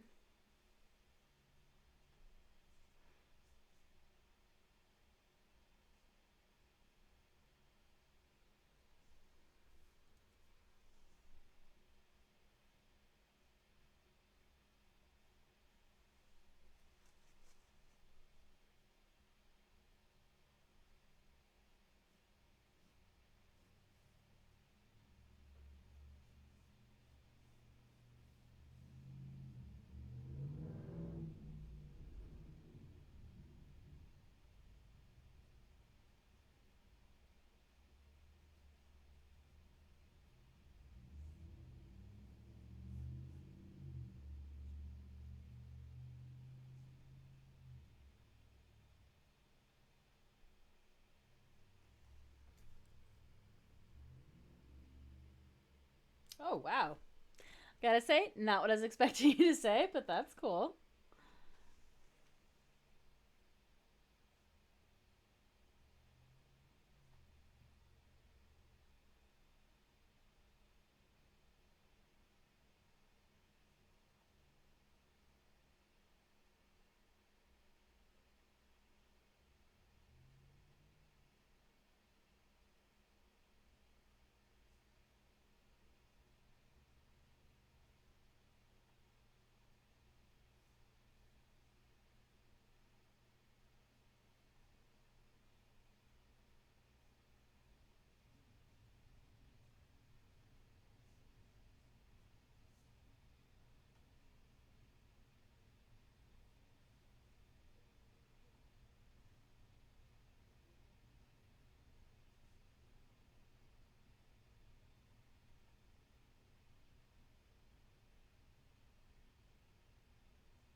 Maybe I want to change her pose. I don't know. Alright, so that looks, whoops. Push that back down. Alright, unput preference.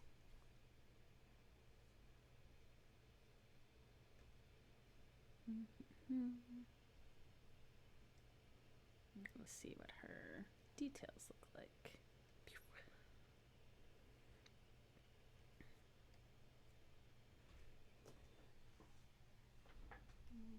Alright, so let's go back in and I'm going to erase some of this. So I'm going to change my mind.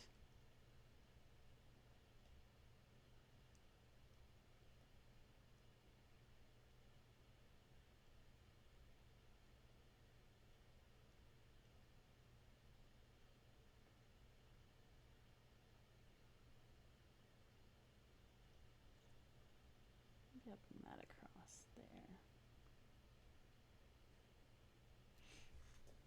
Okay, take two. This. Don't draw with the eraser. That's not how that works.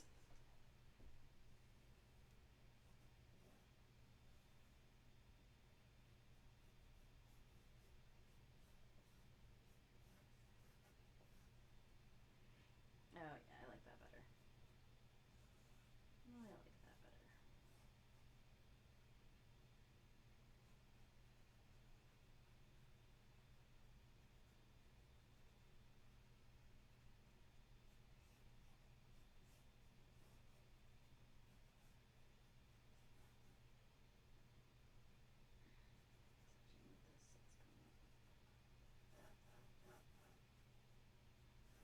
There we go.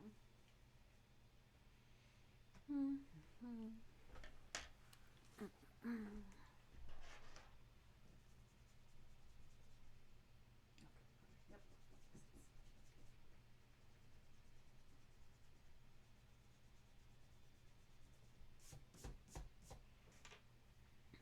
there.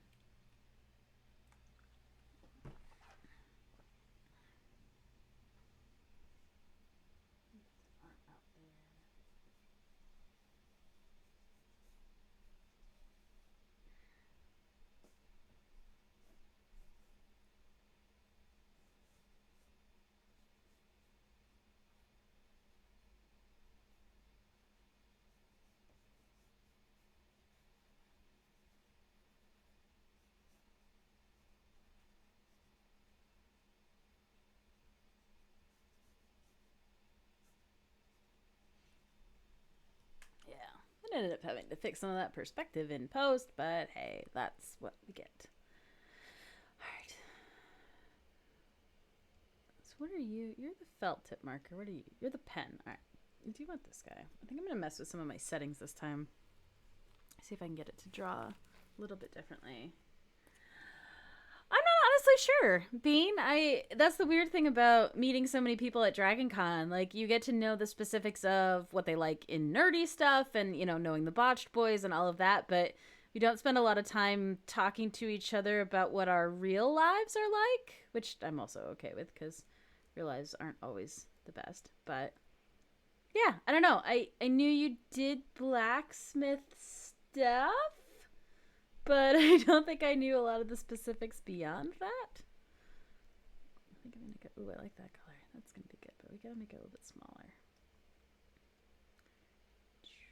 Let's try that. How does that look? All right, we're gonna give that a shot. See how that one fits.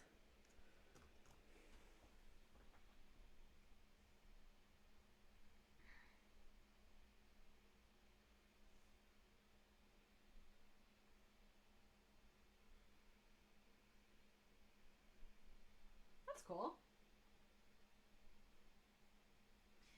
Yeah, I think, again, because so much of what I do for my job is also a lot of things that I enjoy in a hobby sense. I always find it interesting with people who love all this nerd stuff and do a lot of nerd stuff in their own time, but their actual day job is something very, very different from that. Oh, I was going to draw this on the separate layer again.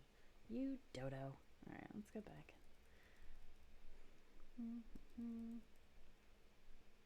Let's see if I can fix that. Oh, now I made it mad.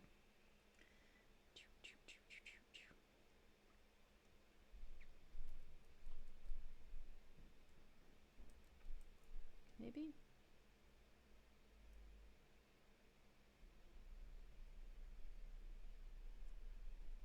Yay, there we go. Okay. All right. Put it on a new layer. There we go. Smart. Smart, smart, smart. Okay, let's do just a little bit darker and a little bit smaller.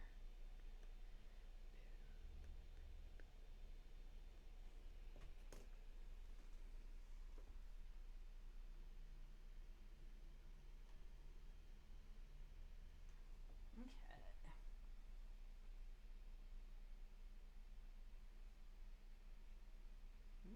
No, let me reset that again. Just doing all the fun stuff.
Yeah, I got a little bit muddy, but it makes sense in my one drawing.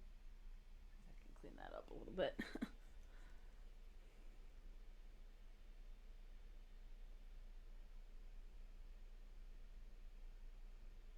we go.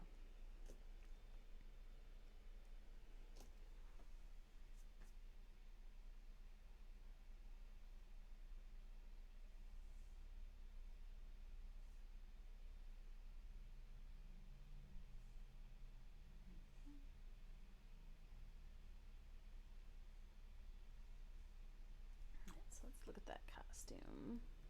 Get my reference pulled up. Because I know exactly what the costume looks like until I'm asked to draw it or decide to draw it, and then I completely forget every element that the character is wearing.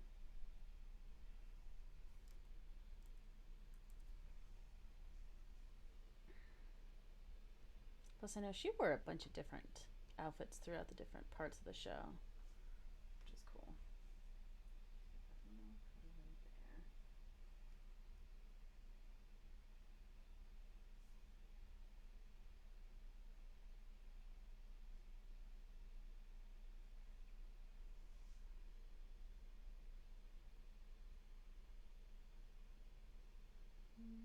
Oh, there's a good one.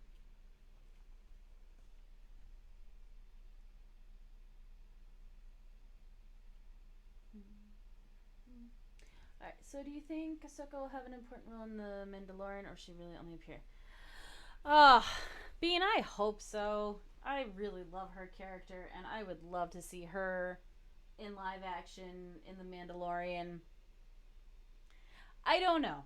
I don't know, because I feel like with The Mandalorian, you succeeded so much in introducing brand new characters, and you could have people just jumping in not knowing a ton of extended universe stuff, and there were ways to absolutely enjoy it. So you're not totally tied to the fact that if people haven't seen Clone Wars, they won't know who she is. But I also, the one thing I don't remember is, so what, she's a Tograta. I don't know what their lifespan is, and again, I mean, she's with the Force, so maybe longer. But I'm curious to know. She would definitely be a fair bit older at that time, so it would be interesting, to possibly play with that. But again, the Mandalorian has succeeded so well with only very, very limited ties to, I'd say, the original trilogy or other elements of it. So I'm almost wondering if they just say we're going to keep doing our own thing and telling stories about totally different characters and then not risk not, showing her how they want, or I don't know. But get back. Get back. I'm optimistic. I think she could be a really cool element to it. I gotta make you smaller.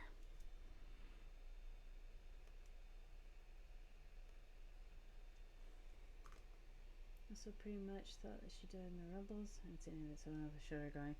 I am woefully behind on Rebels, so that I don't actually know.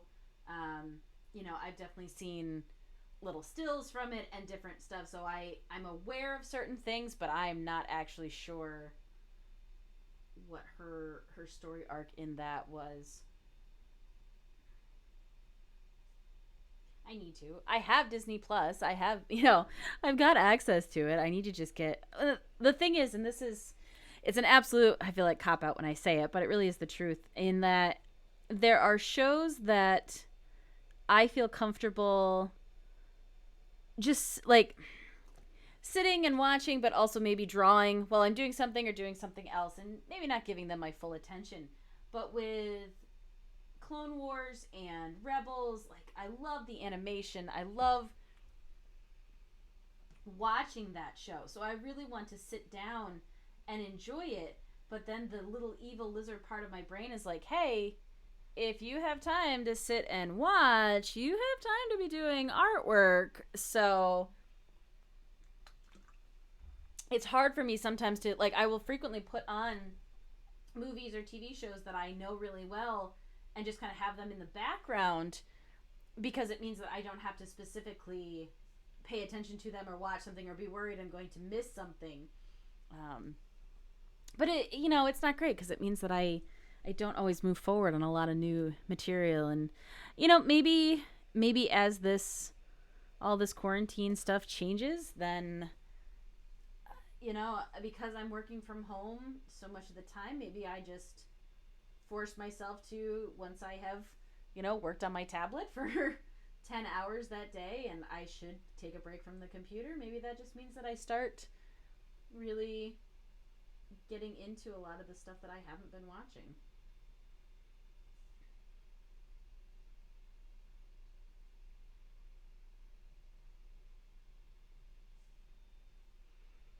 Yeah, yeah. I like that. She looks cool.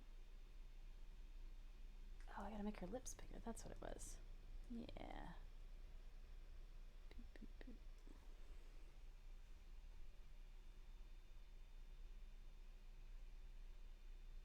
There we go. That looks better. Nice.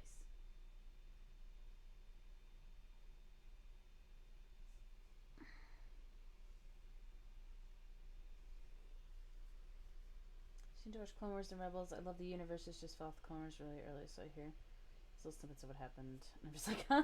Same with Adventure. Oh yeah, Adventure Time. Just been binging all these clips, all this show of YouTube, all these things.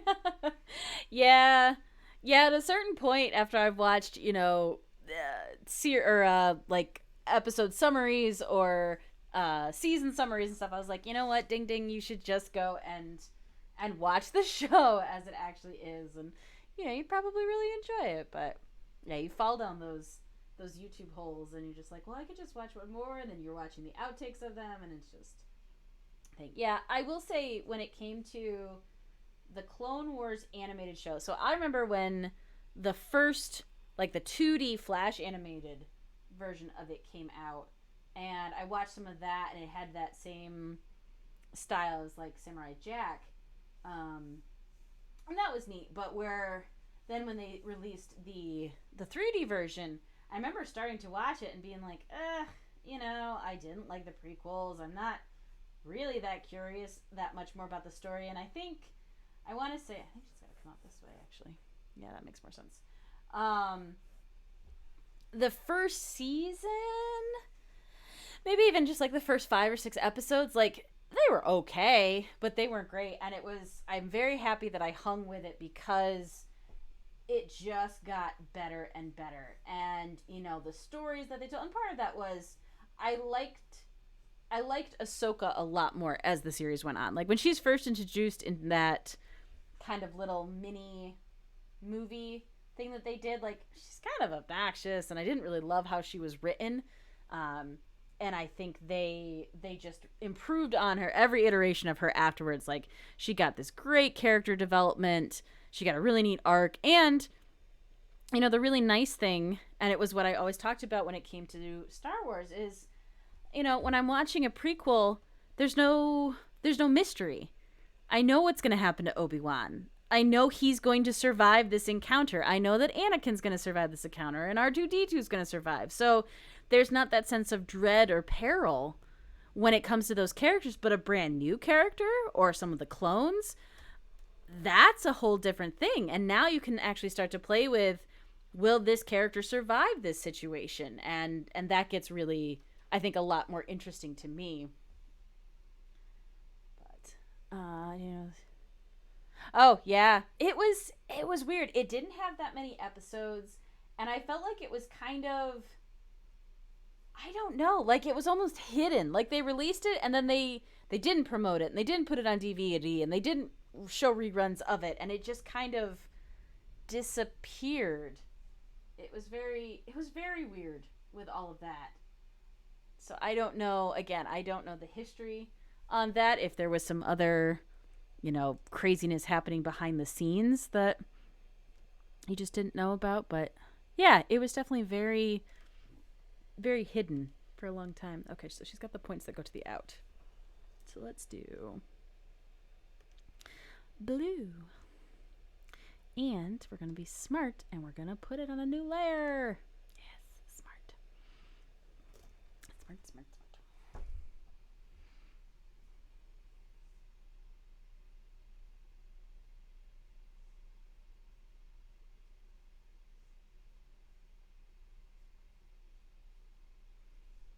Yeah, I like that. Didn't line up for some reason, but all right. That's what I get for sketching really rough. That's okay. It's okay.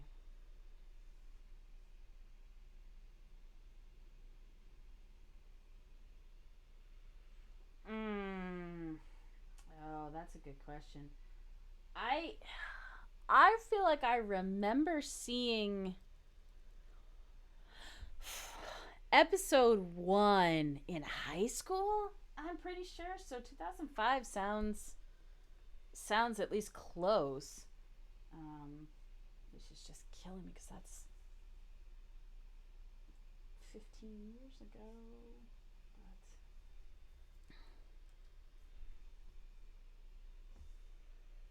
But oh, yeah. Okay, so yeah, so 2005. So, I'll have to look it up after stream and see what the specifics are on when the Clone Wars TV show happened. Yeah, it definitely. Wow, now don't quote me on this.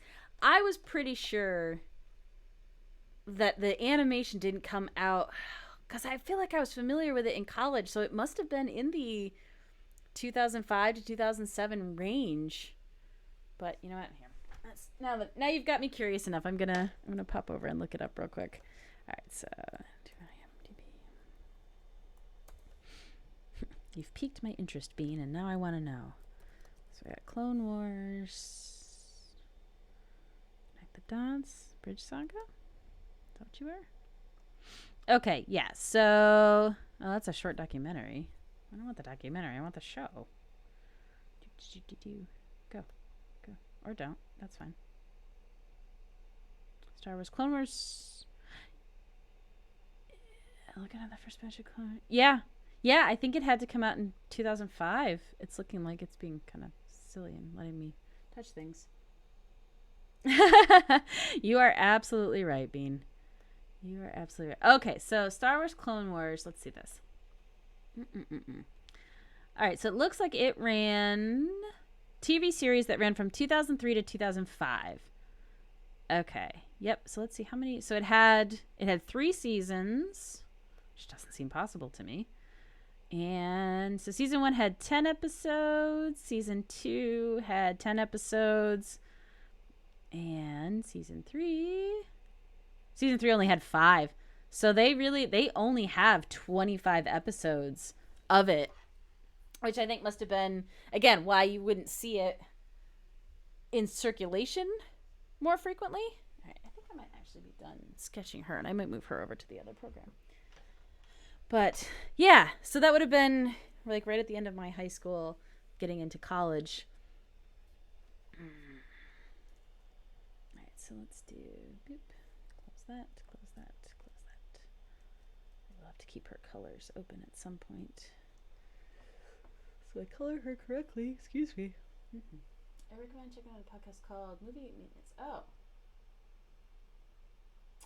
Oh, that sounds very cool.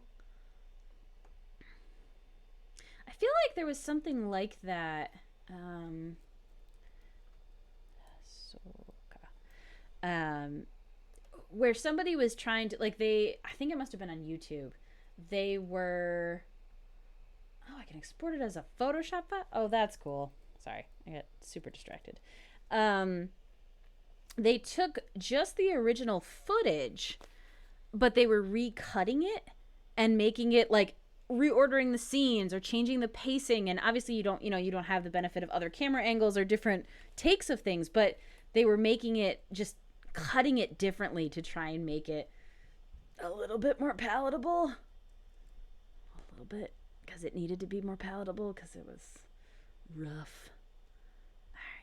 So where's my Ahsoka? Ooh. PSD.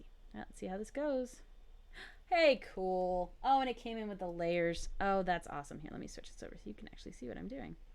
There we go. That's neat. So again, I learned some new Star Wars knowledge. I learned something about my program. Phantom Edit. Oh, it might have been. That sounds right. I think this is terrible.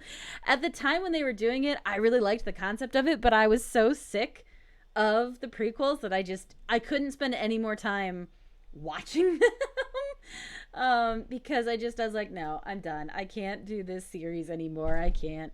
Jeez. There's crazy smashing happening above my head. But I'm sure it's fine.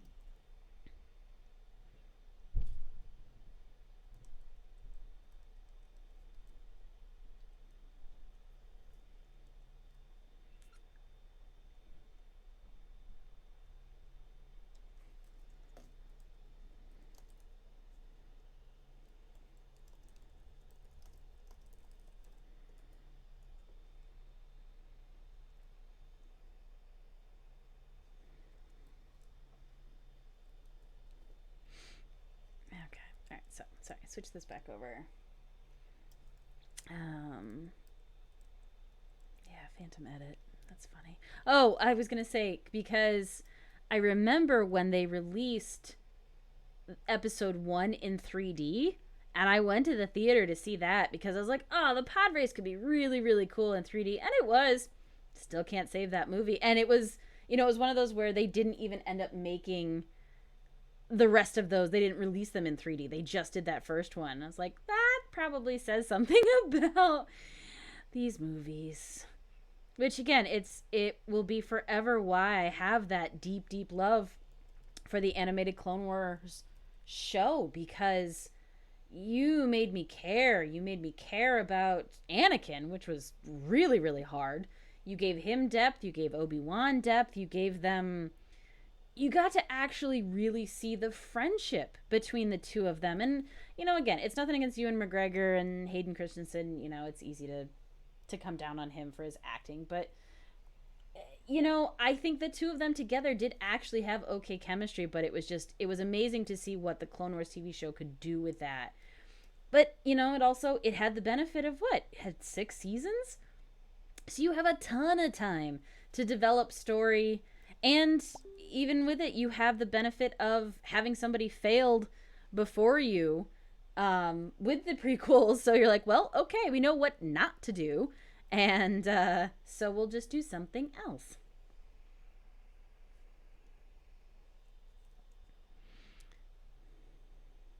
Okay. All right. So there's that.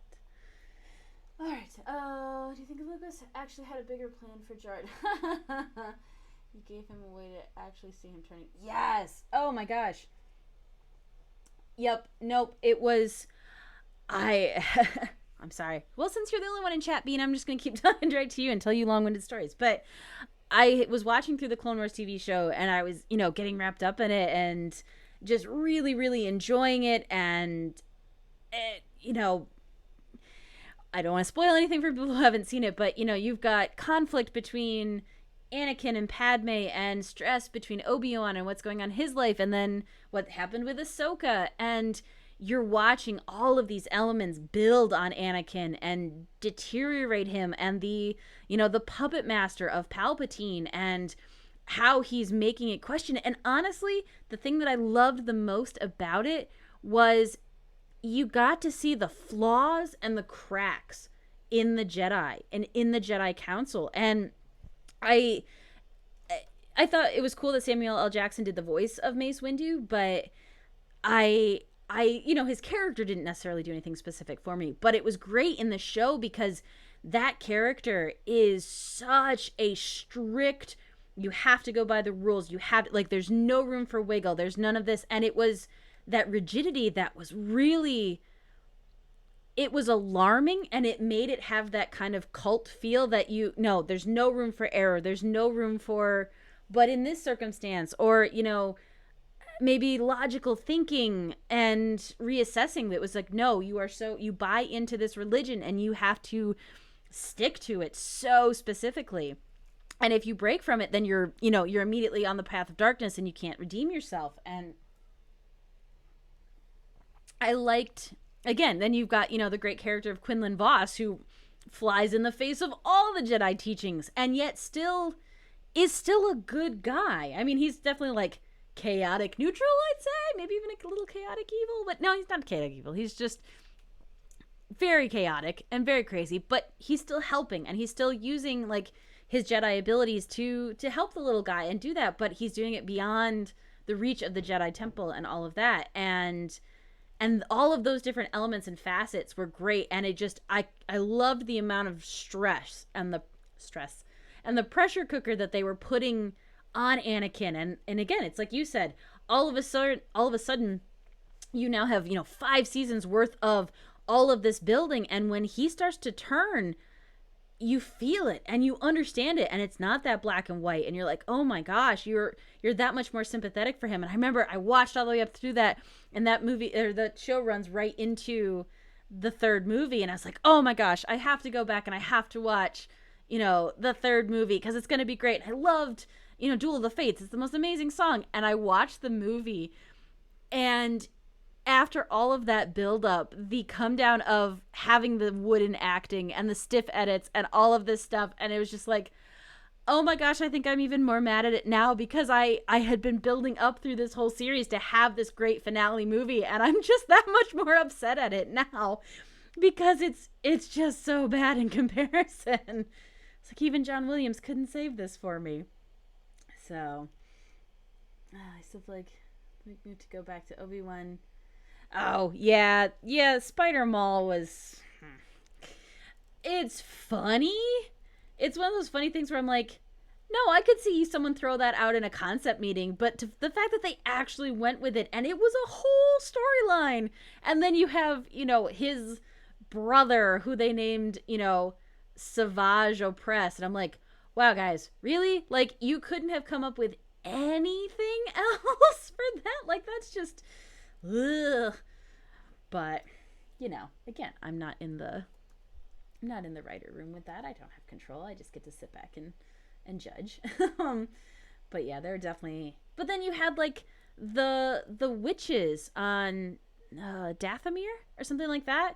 And that whole like almost like culty magic use of the force and that, and I was like, now see, that was actually pretty cool, and I liked that and learning about that and that element of it. Um, Minimal is what they're doing. Okay, so I have a confession. I haven't actually seen Solo yet. I need to, but yeah, it's one of those where like, okay, fine, you're gonna run with Spider Mall, fine, but leave him in the Clone Wars TV show. Like, don't bring him to other media. Like, I can't imagine that he generated such a following that it required him to show up in other places. I mean, I could see it being like a sarcastic following, but you're really going to tell me that people loved that character so much that you felt like you had to include him? But oh, and even I was, when you talked about Jar Jar Binks, like even Jar Jar, who they managed to keep a fair bit of his actual personality in the Clone Wars TV show, they still managed to tone him down so he wasn't so obnoxious and so over the top. And I didn't hate every scene where he showed up, which I did in the originals. Oh, yeah, but again, I feel like for my for my Star Wars nerd cred, I need to at least watch it. But it's the exact same thing I said about the prequels. Like, okay, where's the so you put Han in this really dangerous position, and what's gonna happen? And you're like, well, at some point he's gonna be fine, and he's gonna meet Luke and Leia and save the galaxy and do stuff. So, okay, but no, I want to give it a chance because I I really do. I love this universe for the good, the bad, the campy, the ridiculous. I living in the Star Wars universe is has been it's been my probably my favorite universe since I watched the first movies on VHS when I was growing up, and it just there's always been something that spoke to me about it. And I really got into Harry Potter. I absolutely enjoy Harry Potter. There's a lot of other series I've really gotten into, but I always come back to Star Wars. Star Wars is always home. The expansive nature of it, the extended universe stuff, which canon or not, I don't care. I don't care. If I like the story, I'm going to read the story. It can live in my imagination. I'm not too fussed about it. But I like it. I like the goofy characters. I like the crazy aliens. I like the fact that literally every planet you go to has one season, and that's the theme for the whole planet. So if we're on Hoth, it's the ice planet. If we're on, Endor, it's the grass planet. If we're on Dagobah with Yoda, it's the swamp planet. And Naboo at least had like the water element to it and everything. But this Tatooine just being all desert all over. And I think that's kind of ridiculous, but it's ridiculous and it's Star Wars, and I like it, and I have a soft spot for it, and I am certainly more willing to forgive some of the crazier stuff, because I do like it. And yeah, it's instead of just having people that you find. Oh, that's not that one. It's that one. Okay, sorry. I gotta move these around. Not people just writing fan art, but it's actually, published stories about it, or, different movies that come out. And yeah, but usually at the end of the day, I'm gonna be happy that I got to live in this universe a bit more for a bit more time, and spend more time in it and in finding out its stories. So, I can still absolutely complain about them, but at the end of the day, I really like it. Yeah, I like it. It's my very long-winded answer to your questions. Oh, no, hey. It's again, it's something that I really started to embrace at Comic-Con, but this is I'm sure a much bigger conversation, but I'll try and simplify it. And it was the idea that you know if you like one facet of geek culture, you're required to like all of them. So if, because I like Star Wars, I should like Harry Potter, I should like Doctor Who, I should like Star Trek, which I happen to. I haven't gotten into Game of Thrones yet. I think I might like it, but it just didn't, I didn't seek it out and I haven't tried to catch up on it. I know a lot more about Star Wars than I do Star Trek, and I enjoy them for different reasons, but my hope is always, again, it's the people who you'll stand in line next to, and if you can't answer all of the Batman trivia for the last 75 years, then you don't deserve to be a Batman fan. Where I got introduced to Batman through the animated series, and that's where I fell in love with it. And I've gone back and read a lot of history on it and enjoyed a lot of different media of it since then. But I didn't start reading comics for a long time. I started in manga and anime. I didn't live in the Marvel DC universe for a long time. I came to it a lot later, and even then, I was picking a lot of stuff based on artwork that I liked. So I didn't read main titles because I didn't care. So the beauty of this thing that we all really like is that there is something for everyone. If there's something that you like, there's probably, a nerdy, geeky outlet for it. With Doctor Who, you've got the super original stuff that's in black and white that told a very different tale and was more of like science exploration type thing versus the reboot. And I haven't gone back and watched the originals, but I really like the reboot and I can enjoy them for what they are. So, and with Harry Potter, it just happened to hit me. I was very, very, well, I don't know, am. Harry Potter's age group was very close to my own age group. So my friends and I were kind of going into that like middle school, high school age and, trials and tribulations. So I think it hit me that much harder because it was so similar. I mean, obviously, not as much magic in my real life, much to my great sadness, but it was close enough that I could really relate to it. Does it mean that, Harry Potter in the fifth book doesn't drive me absolutely friggin' bonkers because he's just a dick to everyone the whole time? No, absolutely. And, I found him very frustrating at times, and I got mad at characters, and there was definitely, I didn't dislike the cursed child, but it didn't strike me the same way that the original books did, and I didn't get as deep involved in it. And it's interesting with those two because then, whereas I think those movies actually did, a pretty good job overall. Like, overall report card, I really think they were fairly true to the books themselves.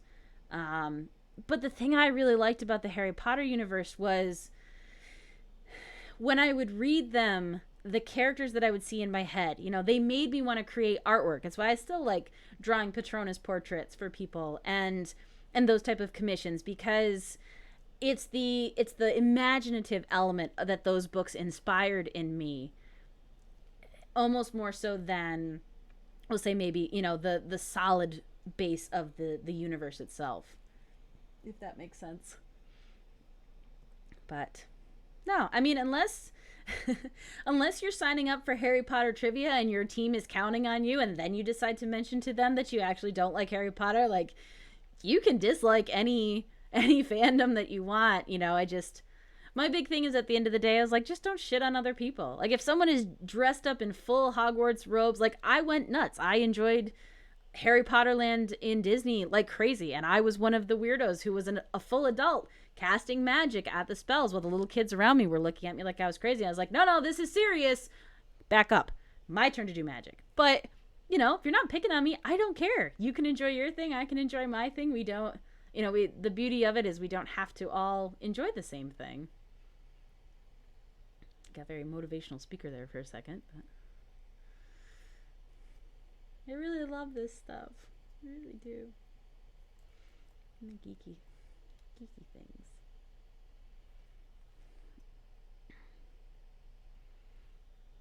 But it's also, and again, it was part of why I was excited to kind of start streaming, especially this year as Comic-Cons really aren't happening, because it's these kind of conversations that I get to have with people at Comic-Con, and I love it, and I love hearing what people think and how these different series affected them and impacted them and, you know, gave them feels or inspired them and all of that. And, you know, I don't get to have a lot of those same conversations, we'll say, maybe in my daily life. Because I'm certainly, you know, I'm friends with a lot of nerdy people, but I don't always get to, you know, day to day, I don't always get to talk all about this stuff. And let's see. Where'd she go? There she is. All right, I'm gonna bring in some color reference because she's got a very specific color palette, and I don't want to make that too weird. Mm-mm. What's that? What's that? So that's the one I want. All right. Nope.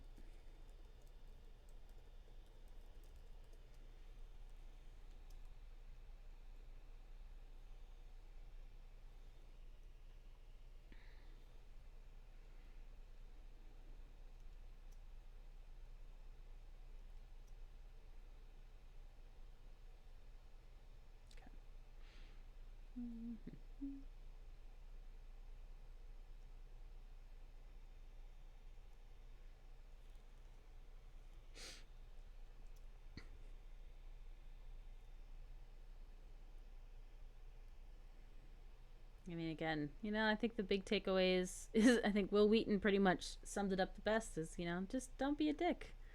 If you like something, you can like it. If you don't like it, you don't necessarily need to tell other people. I always thought these were more silver. I'm surprised they're coming in so tan. Interesting. All right, but that's kind of cream. Let's make that a little bit warmer. Yeah. Yeah, that's a little bit too much.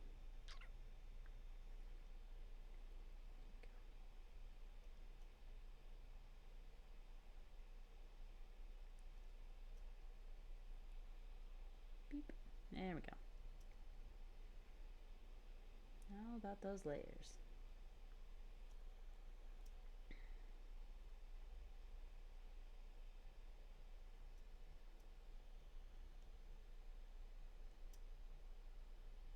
Those are her eyes. Okay.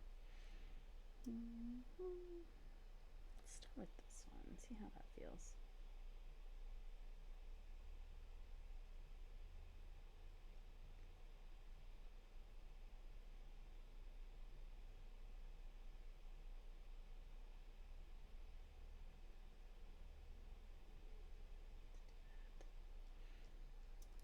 Let's see.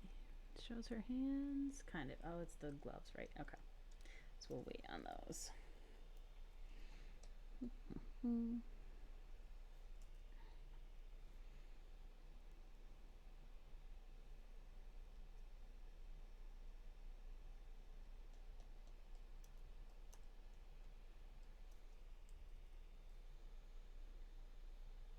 think we're going to make that a little bit brighter. Yeah, I like that better.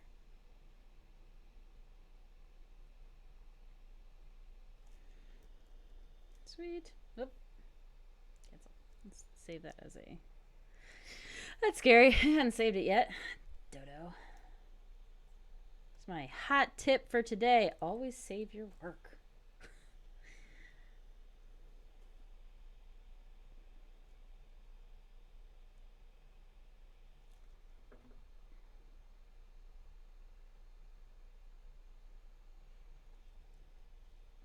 Alright, so I think that's... Is that the color I grabbed? Kinda. Oh, that might have been her lips. Alright, so let's do this. Oh, I like that color. Good. Good, good, good.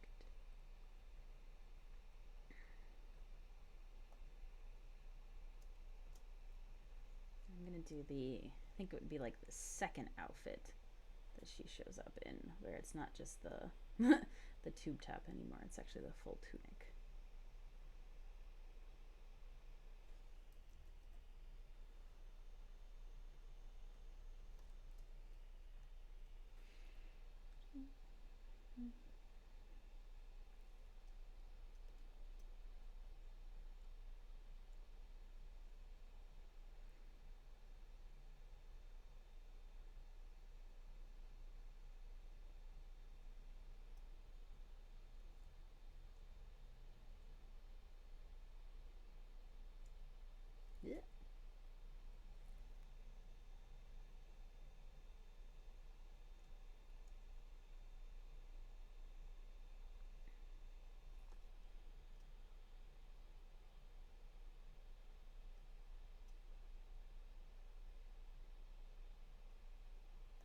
so much of the same color. Definitely gonna have to go in and add a little bit of color pop breaks to those. Nope, that's shirt. Just kidding.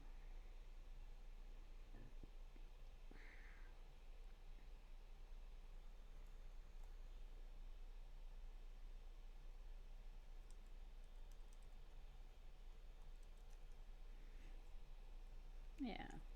Maybe so. Maybe we'll go to like 4:30. I'll see how long or how much I've gotten done at that point, and then call it a day. Call it a Star Wars day, and maybe treat myself to make myself some dinner and watch a Star Wars movie.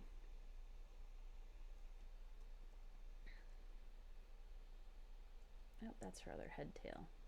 Oh, I gotta get her third head tail in there. That's what I was like. What? I feel like there's something I'm missing. All right, I'll have to figure out how to pop that one in there afterwards, because she is not a Twi'lek. She is Tograta. All right, let's get some lightsabers. Lightsabers. Boop. I'm gonna go really loud green first,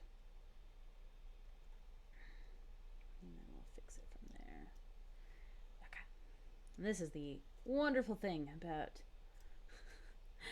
doing it digitally with layers, because I can use, don't crash on me, thank you, the ruler tool, actually make straight lines and then go back and erase them.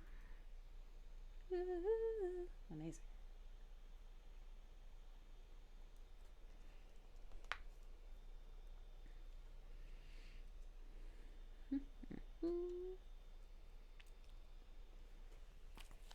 Switch my ears.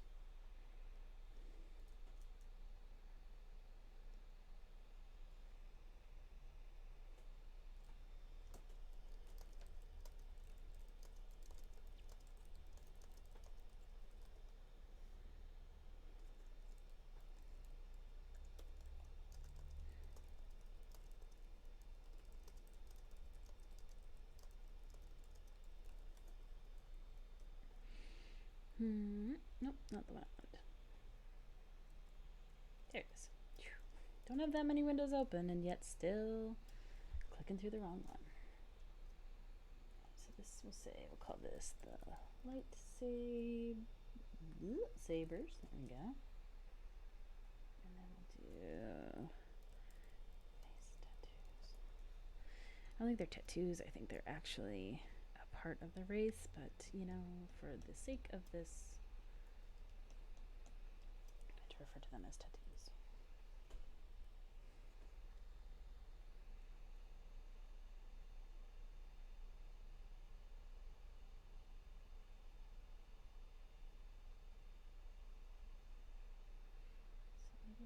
Whoop. Nope, not the one I wanted to hide. That one. Alright, so let's just crank your opacity down. Nope. Click on the right layer, Dodo. There you go. There we go.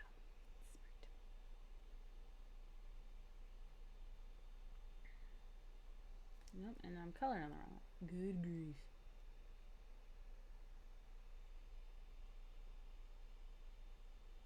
There we go. Firing on all cylinders.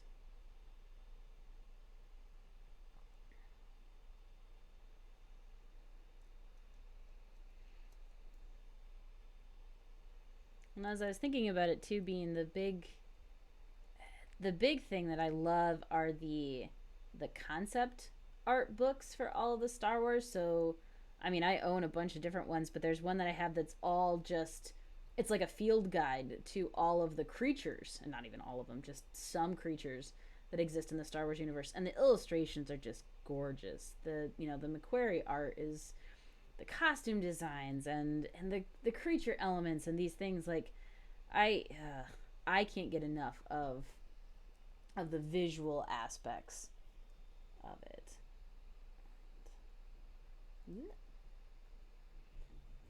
Gotta look at her. So they come in, and then does she get another one? Am I just crazy? No, I'm not crazy. I guess I gotta make them a little bit thicker.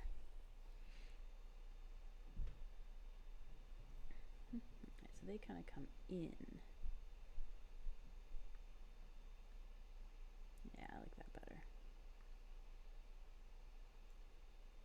That's why it's so important to look at reference. Yay!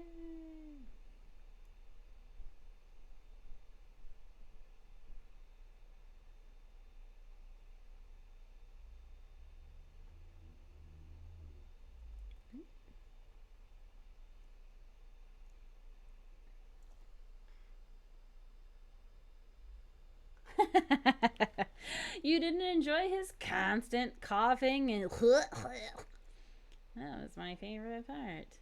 But again, man, the backstory that Clone Wars gave him in the TV show, like, he was actually menacing at times and intimidating. Things that he was super duper not in the movies. Yeah. Have you gotten to? I can't remember what you said. If you've gotten that far in the Clone Wars TV show, but I kind of liked his the explanation of it, and that elements of it, um, especially because he was kind of he was constantly in that quest to kind of be a Force user or a Sith Lord, but not really, and it's just yeah. Again, I found him as a character far more interesting in the Clone Wars than I ever did in any part of the movie. And again, it's the I can absolutely appreciate that what LucasArts did with having being able to create Jar Jar Binks. You don't have a fully CGI character interacting with human actors to that level, to that extent, really a lot before that movie. So they're breaking really big ground with that. It's just, you let Lucas write a really terrible character, and someone should have stopped him. Mushroom Planet with the asshole Jedi had the two double-bladed lightsabers. The asshole Jedi. Oh, maybe was that Quinlan Voss? I can't remember what his lightsaber looks like. He's got the dreads and like the tattoo that goes across his face, and he just shits on Obi-Wan 100% over and over again, which is amazing because I kind of love it when people take shots at Obi-Wan.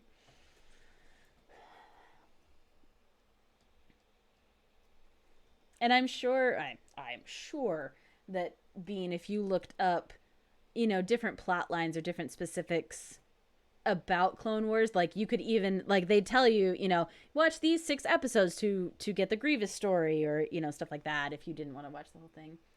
He was scaly, almost didn't look like. Oh, was it oh Plo Koon? There's Plo Koon, and then there's shoot, I can't remember his name. So Plo Koon, he's the one who's got kind of the it almost looks like he's got the rebreather thing that's attached to him, and he's just kind of the weird scaly skin stuff. He was on the Jedi Council, and then there's oh gosh, why can't I remember? What was Kit Fisto? That was the other guy. Kit Fisto. He's honestly, he kind of looks like the Shape of Water alien a little bit, but he's got the long, like a whole bunch of head tails that kind of have the same Leku like Twi'leks do. On him, this goes as General McClose ended up arresting. Oh, you're testing me, Bean. I'm trying to remember. Wasn't hit. Who else? This was the general that they arrested. He said scaly almost. He looked like the diner guy in.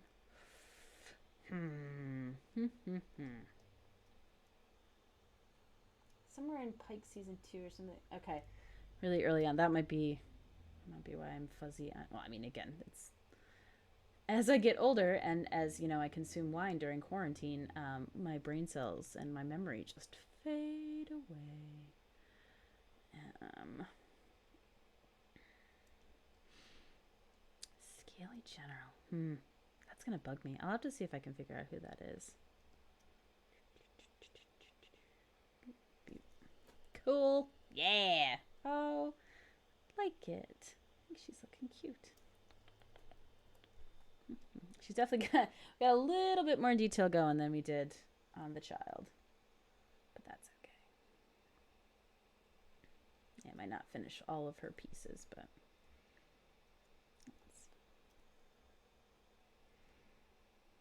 think we're actually going to use. Let's get that color a little bit. Is that the one I use there? Let's do that. Let's do that peachy color. She doesn't look peachy there. Really? You're at? Why'd you come in so strange?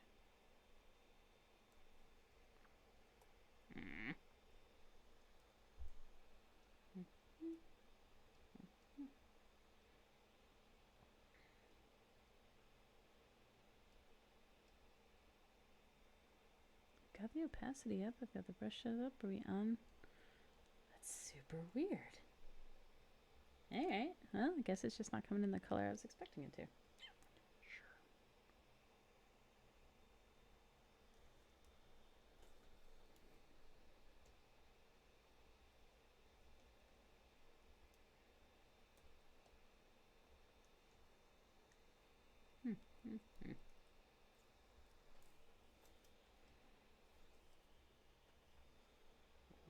Weird.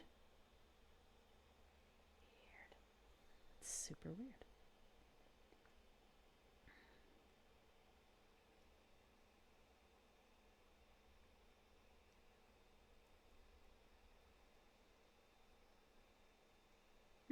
Okay. And I just got. I swear it's just messing with me to make me sound or seem crazy on stream. Not that I need the help. Clip Studio, thank you very much. Plenty crazy all on my own. He had 4 arms. Bean, you are blowing my mind right now. I feel like this is a character I should definitely remember, and I'm just totally spacing on him. 4-armed. Alright, so giant asshole Jedi. Oh, was he the one? Yeah, where they were on like a stealth mission and he was kind of like betraying them and just being overall dick about it. That sounds vaguely familiar. I honestly don't even remember what he looked like. That's terrible. But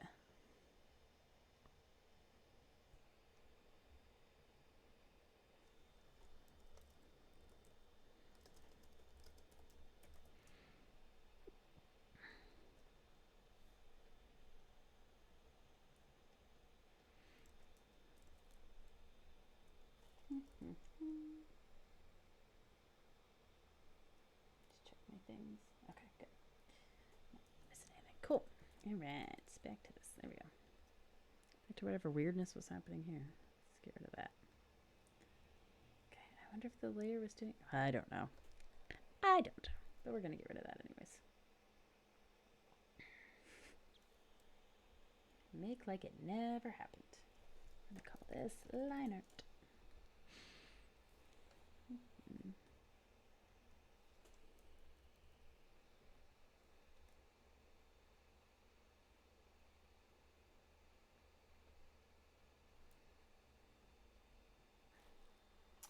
Wasn't a stealth mission, but it was just him and the clones. I'm pretty sure Rex was having to get orders from him.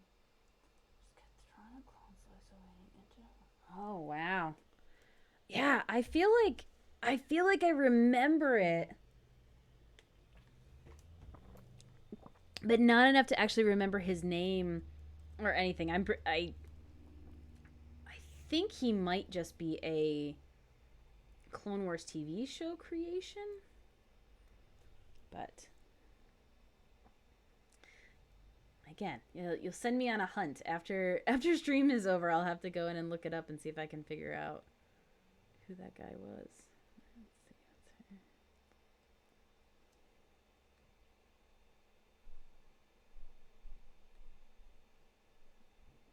I don't know if I like that. Beep. That's a little better.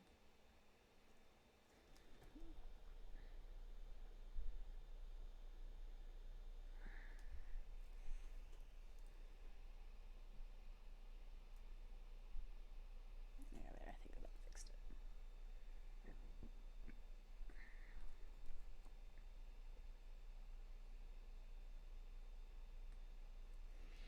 Now, let's do a test just to see how. Yeah. Yeah, there were a bunch of episodes that really like made you feel for the clones. Like I got very attached to some of them and just again, I think that was a beautiful thing that they did where again, that Order 66 is coming. You know what's going to happen and then they take some really cool storylines, and again, I can't remember exactly which season it happens in, so I don't want to give it away to you, but um there's some really interesting, again, all of these like back end machinations that are happening and that paints some interesting light on on different aspects of the clones, and it just, yeah, it's really neat. It doesn't have a blending style on it. Is it just because you're coming in behind the line art? It's because it's that layer. That layer's the weird layer. Alright, I'm gonna hide that layer because it's being obnoxious right now. Hey, Steve. Better be prepared. Bean is asking all of the challenging Star Wars Clone Wars TV show questions. All right. 1, 2, 3. 1, 2.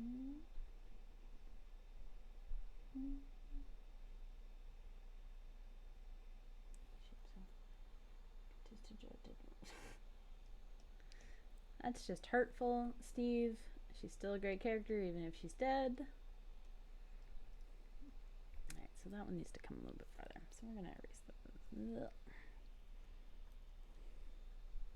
Oh, now we're just going to draw over it. That's what we're going to do. And we're going to fix these and draw them better. Draw them better. Beep.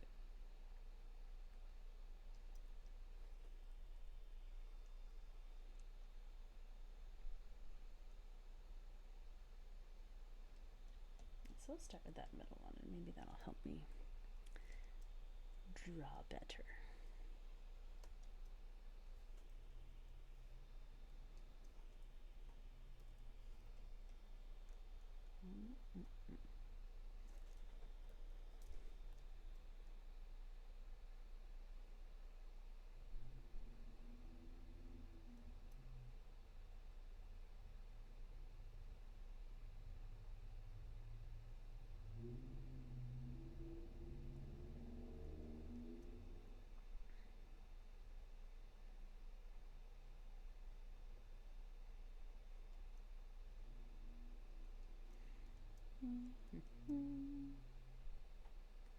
Nope. Get over there. There we go.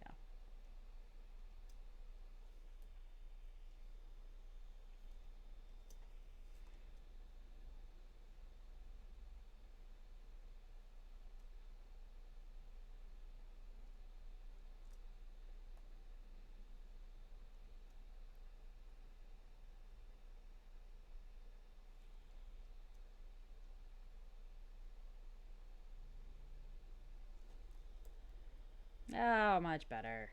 Much less derpy.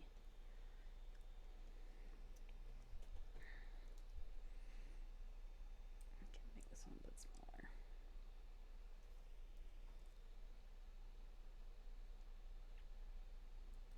Yep.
Jeepers.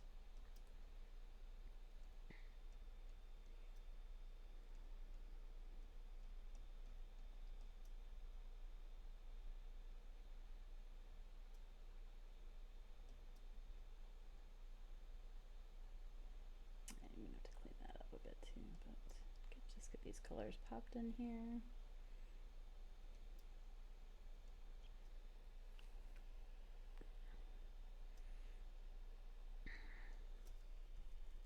So Bean, what would you say is your main fandom? Like what series do you most enjoy when it comes to nerd stuff? Just bringing the line layer up to the front and keeping it. So the coloring work by just bringing the line layer to the front. So can you see? Yeah, you can kind of see my layers. So I drew it in pencil, and then I traced over that in another program. But I made sure that as I was drawing kind of what would be the outlines, I was drawing them in different colors. So if you're looking at, so there's just the line art part of it. You can see the couple of ones where I drew different line art in different colors, and then on different layers so that I was able to edit them a lot easier, I'm putting different elements to her. Everybody colors a little bit. Hi, Tony. Everybody colors a little bit differently, and I certainly am not going to claim to be the person that you should learn from in this, because I'm sure there's things that I do wrong and stupid, but yeah, so I'm essentially coloring on the underside, underneath my line art. So when I overlap with the line art, because it's sitting on top, you don't see that part of it, which is good because precision in this is not always my forte. So how are you, Tony P? How was work today?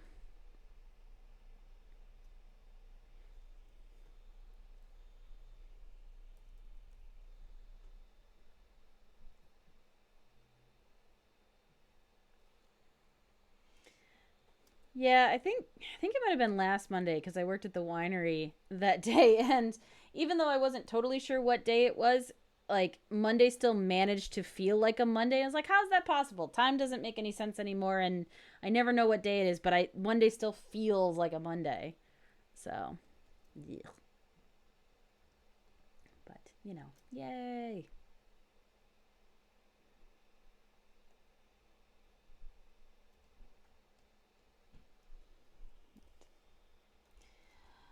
So weird question for me because I won't say I'm really in any fandom. I like Lord of the Rings. I recently just finished the Wheel of Time series and loved it. I like Star Wars, but I feel like I'm not really into. No, that's cool. Again, beautiful thing about that is there is no wrong answer. You can like or dislike as many or as few as you want.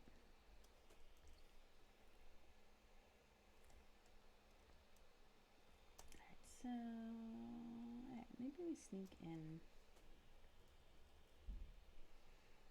just little bits underneath there. Let me zoom in so that it's not so shaky. Neat. Because at some point we should have stopped drinking caffeine and eaten something, but we didn't. So all of the shaky lines.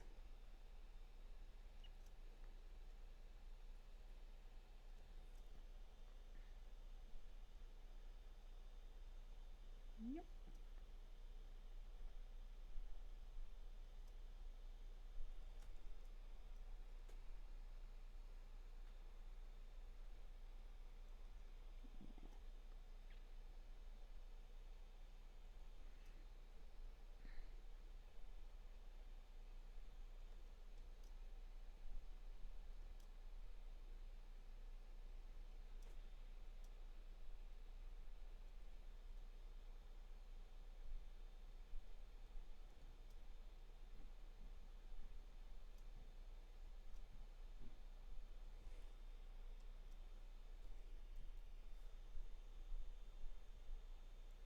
Oh, Tony, I wanted to tell you that I figured out I had a couple of my settings weird in Streamlabs versus the dashboard versus being logged into Twitch and all of that. And I reset a bunch of things and relogged in, and now the chat is actually appearing in my slobs so I can see it. And I mean, I still have it pulled up on my phone, but it's a lot easier than it was the other day on Saturday. And also, again, I'll be really curious to see what happens at the end of this stream, because Saturday stream, even though it was a test and I wasn't worried about it, definitely didn't save. And I'm not totally sure why it didn't, but you know, we'll see if this one decides that it would like to exist after this, or if not. But like, Twitch gave me credit for streaming. So I got, a day of streaming, and I got the amount of time and the viewers and all of that, but it didn't save the video anywhere. It was weird. Saying for that. Yeah.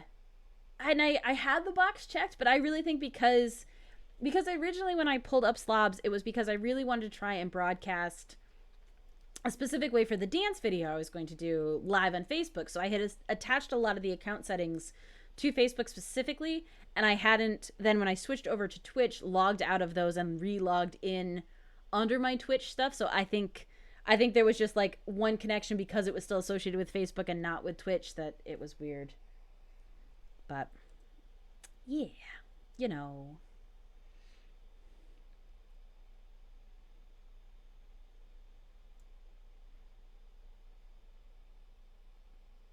There's a reason that that was a test. And even talking with Kurt and Phil, they were talking about how they'd set up dummy accounts on Twitch to test some of their stuff before they actually went live on their channel. And I was like, that's a really good idea. I'm just gonna wing it. And so, here we are, working through that.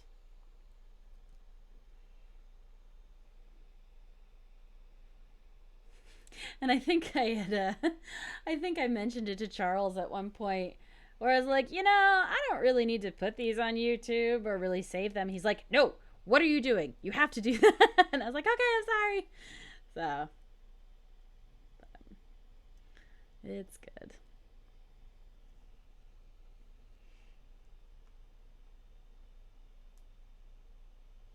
Okay. That's a good point. Thank you.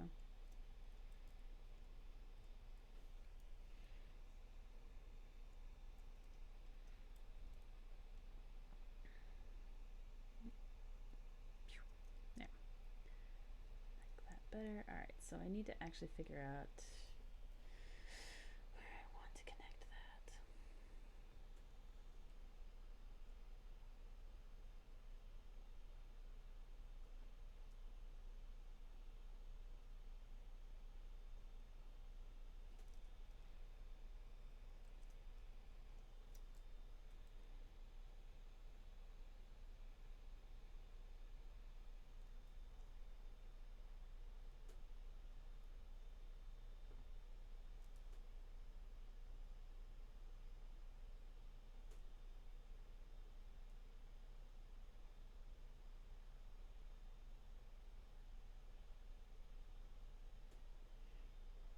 Sorry.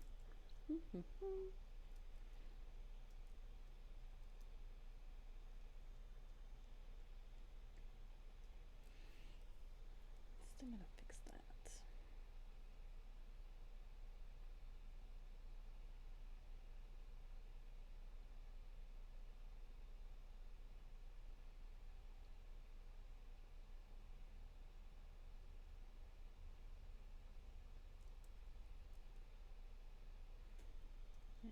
It's better.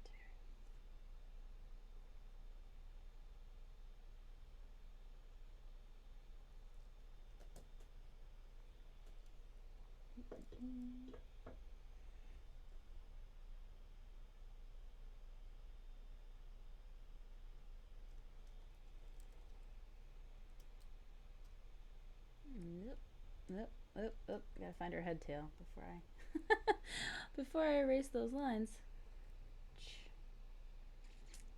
Not chop that part off. Not good.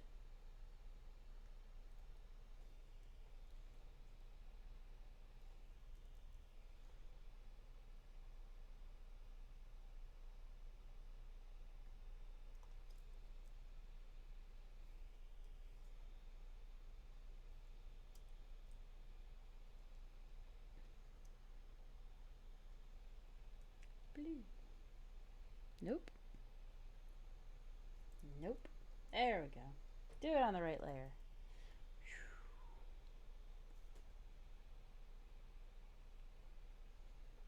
I at least wanted to get the base colors in before we quit. I'm going to be close on that. Because I feel like at a certain point, that's plenty of time to have watched me do this. Head tail. They are called head tails. So they're Togruddy or Twi'lek. Twi'lek.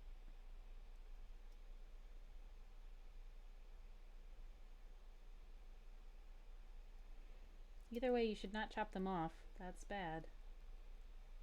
That's bad.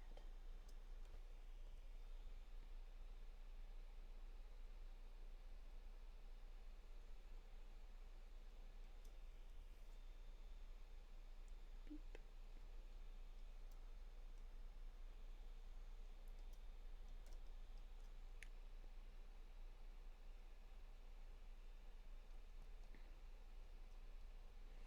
Okay, so I've got this color, which is going in there.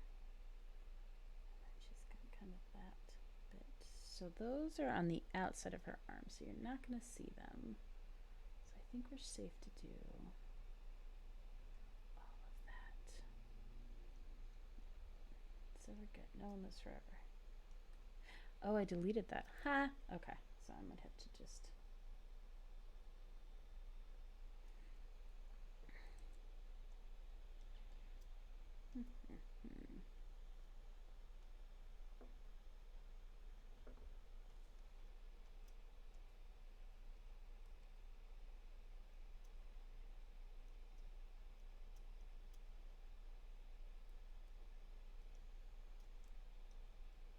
Blech. Alright, so... Alright, so I gotta do a little bit more on her nose, I think. Actually, I'm gonna... So it's decent that way. I'm gonna flip it back, because I kind of liked it the other way. Boop. Yeah.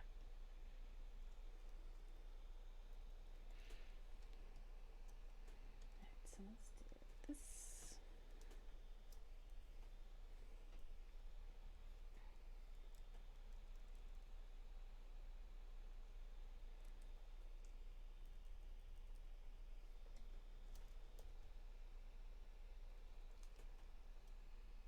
Add in that little bit there.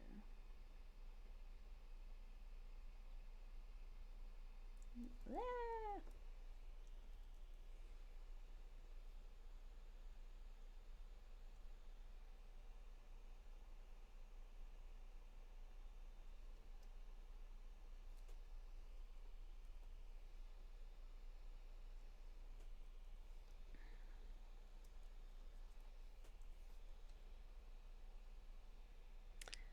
Quit using the wrong tool, dummy.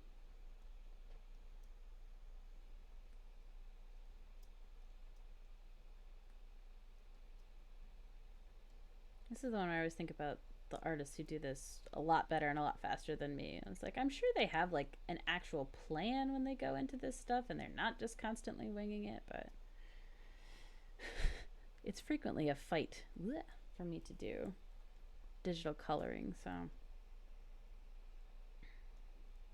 just a little bit getting back into it.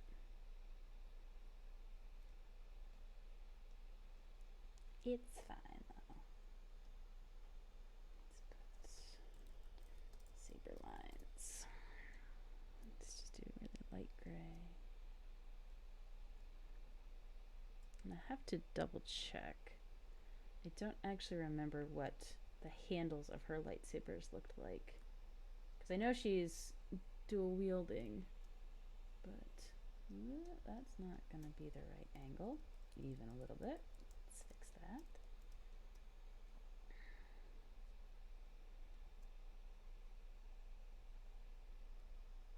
Yep.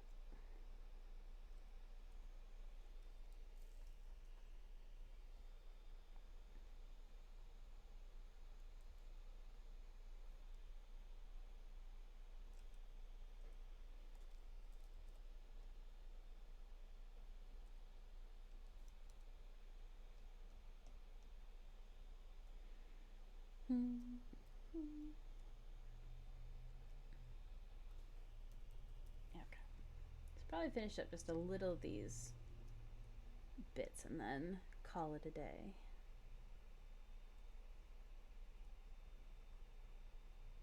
Call it a Star Wars day.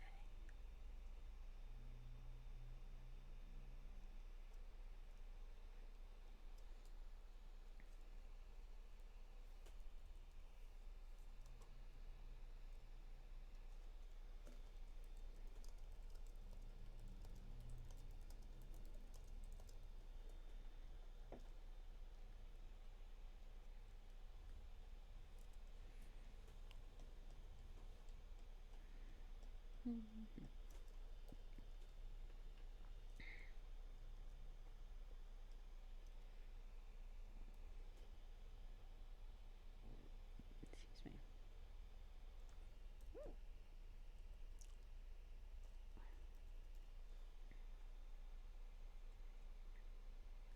Nope. It's not how perspective works.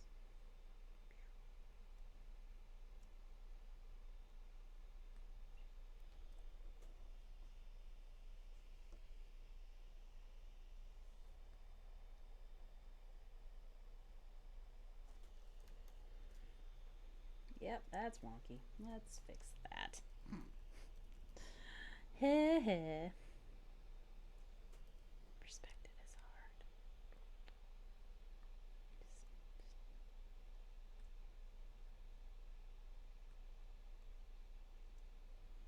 There we go. That's better. Sure. Thank you for scrolling out on me. Cool.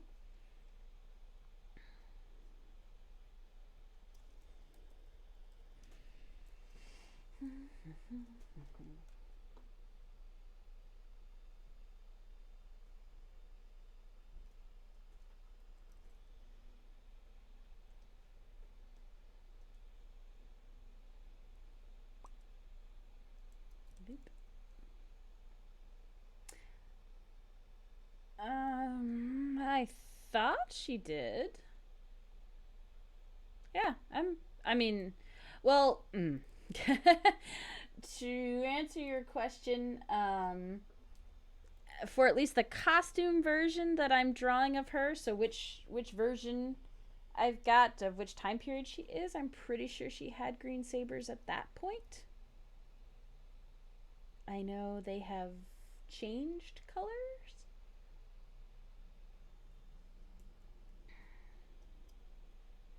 Yeah, so this isn't like first introduction. This is when she's been a Padawan with those crazy boys for a little while, but you know, they got past the initial like tube top costume and she actually got a full tunic. Which was nice of them to give her that. I can do that. I like that better. Beep. Beep.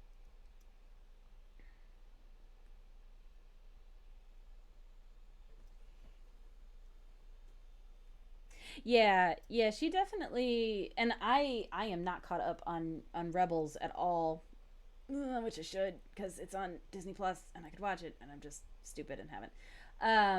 But she definitely goes through a few interesting story arcs in just the Clone Wars TV show, and the color is affected by that. So yeah, she's fun. I will admit, and Bean and I were kind of talking about this earlier, that I really like the Clone Wars series, but I can absolutely appreciate that it starts off kind of slow, and there's definitely some growing pains. You have to kind of get a feel for it as they are figuring it out. So, do I think season 1 is the best? Absolutely not. But I think that from then on, it just gets better and better every single episode, every single season. Um, so, again, it's a lot of seasons to tackle if you're not super invested in the mythos of the Clone Wars. But I enjoyed it.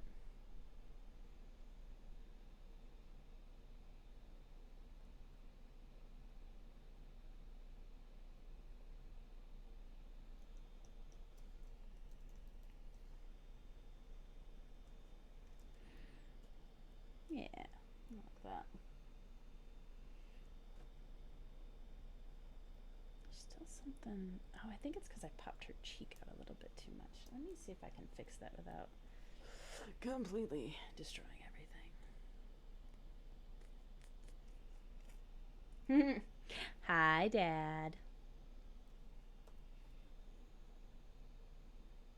Yep.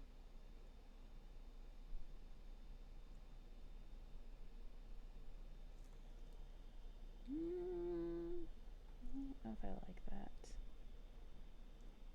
Maybe I do. It's a good time. After I've already started coloring it, that's a good time to change drastic elements of the face and head. Maybe it's this guy. Maybe I gotta pull him back a little bit. Again, it's that deceptively simple design where if you don't get like the angles of some of this stuff right, it just doesn't quite look like the character. Nope, yep, I think we're getting better. We're getting closer on it.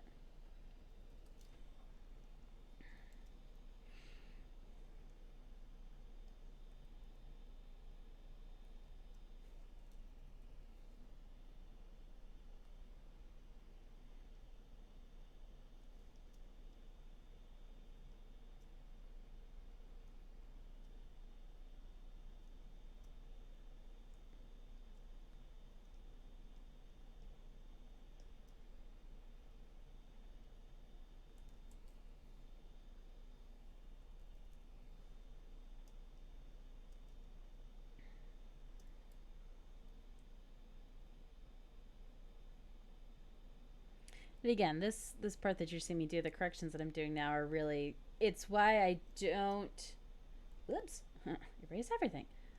Usually jump quite so fast from my sketch to the final. I'll either go back and rework the sketch a little bit or mess around with it. But because we're doing this for stream, I wanted to jump into color so you can kind of see that. But it's good. It's good practice for me. And it's not a bad way to spend the day drawing Star Wars characters.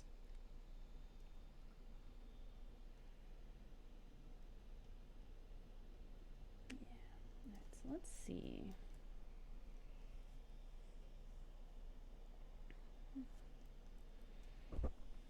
Bring that down a little bit. Bring that down. Yeah, I think I like that a little bit better.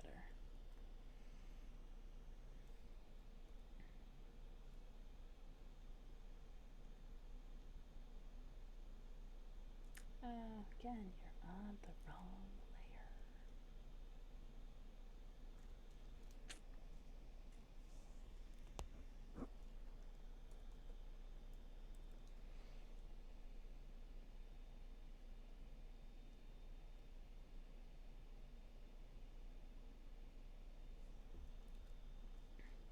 Yes. Yes. Much better. Much, much better.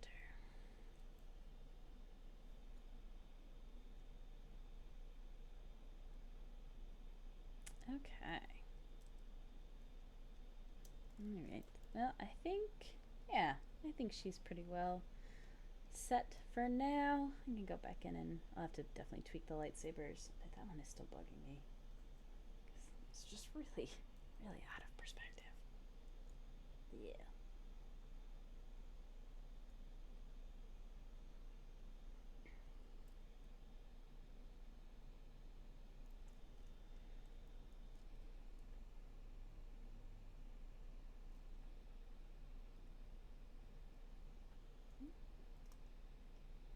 Alright.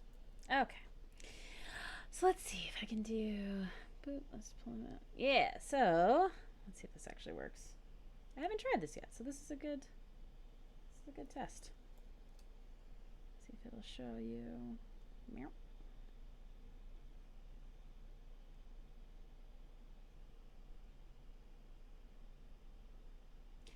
Oh, interesting. It won't. Okay. Well, hey, there we go. There's something new that I didn't know. Ugh.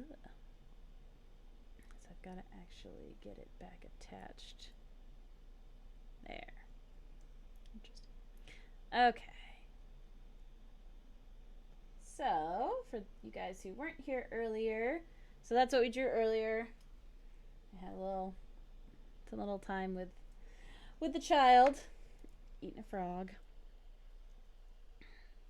He was kind of my warm up to start with the cuteness, and then we got Ahsoka. So, yeah, look at that little biters. I like it. Okay, so that was fun. All right, so let's see if this works. Okay, so switch over. So thank you everyone for stopping in and saying hi. I really appreciate it, and it was fun. I got to draw some fun stuff today, which is good. It was good practice. And Star Wars, and yay for Star Wars Day. So I know my information is down there, but if you are not already following me, I know I have multiple views. Tony, you missed it earlier. Bean was very impressed. Here, I'll switch over just so you can see. I have my my Be Right Back Swan, but just for everybody who enjoys that. But yeah, I'm figuring it out. Again, I had some really good teachers. You guys make this look easy, and you've given me a lot of help, and I am very grateful for all of that. But this was fun. I like it. And like I said, it's good practice for me to just sit and work on the art, and it's fun to talk to the chat and not just be in my house creating art all alone. But yeah, what I was gonna say is if you don't already follow me, I super appreciate follows on Twitter and Instagram and Facebook. And if you want to throw me money, like Tony P. Henderson, I am over on Patreon doing some fun stuff. I got some fun things planned coming up that's very specific behind the scenes stuff. So it's a lot of my sketchbook work in progress type things that I don't post. I usually just post the final art of that. I've also, as I'm starting to do more teaching and teaching through Zoom, I think I might start creating some of my own tutorials on how to draw. So if there's drawing stuff you guys are interested in, that's a good place to suggest it. I know I threw out a poll there the other day. I think I did. I scheduled it. I hope it actually went up. I didn't check. That was asking what you guys would like to see as far as May goes, because I know there's May that's happening right now and some other fun stuff. But if there was other things you guys wanted to see, and of course, check out my art over on Nook's Tavern with Phil and Kurt. So Imaginary Nomad and VO by Kurt. They're doing some really fun stuff, and they let me draw for them. And I'm working on some art for some of the people who've reviewed their show over on iTunes. So I've got some really fun Animal Crossing images that I'm getting to work on, and some more fun stuff in the works for them, and trying to mess around with the in-game editor so you can create your own clothes, which is especially tricky as I don't actually own the game. So I'm just working off of that pixel art. So we'll see if there's anything worthwhile that I come up with for those. But yeah, again, thank you everybody for showing up and talking to me and supporting me and this very nice community, and enjoy the rest of your Star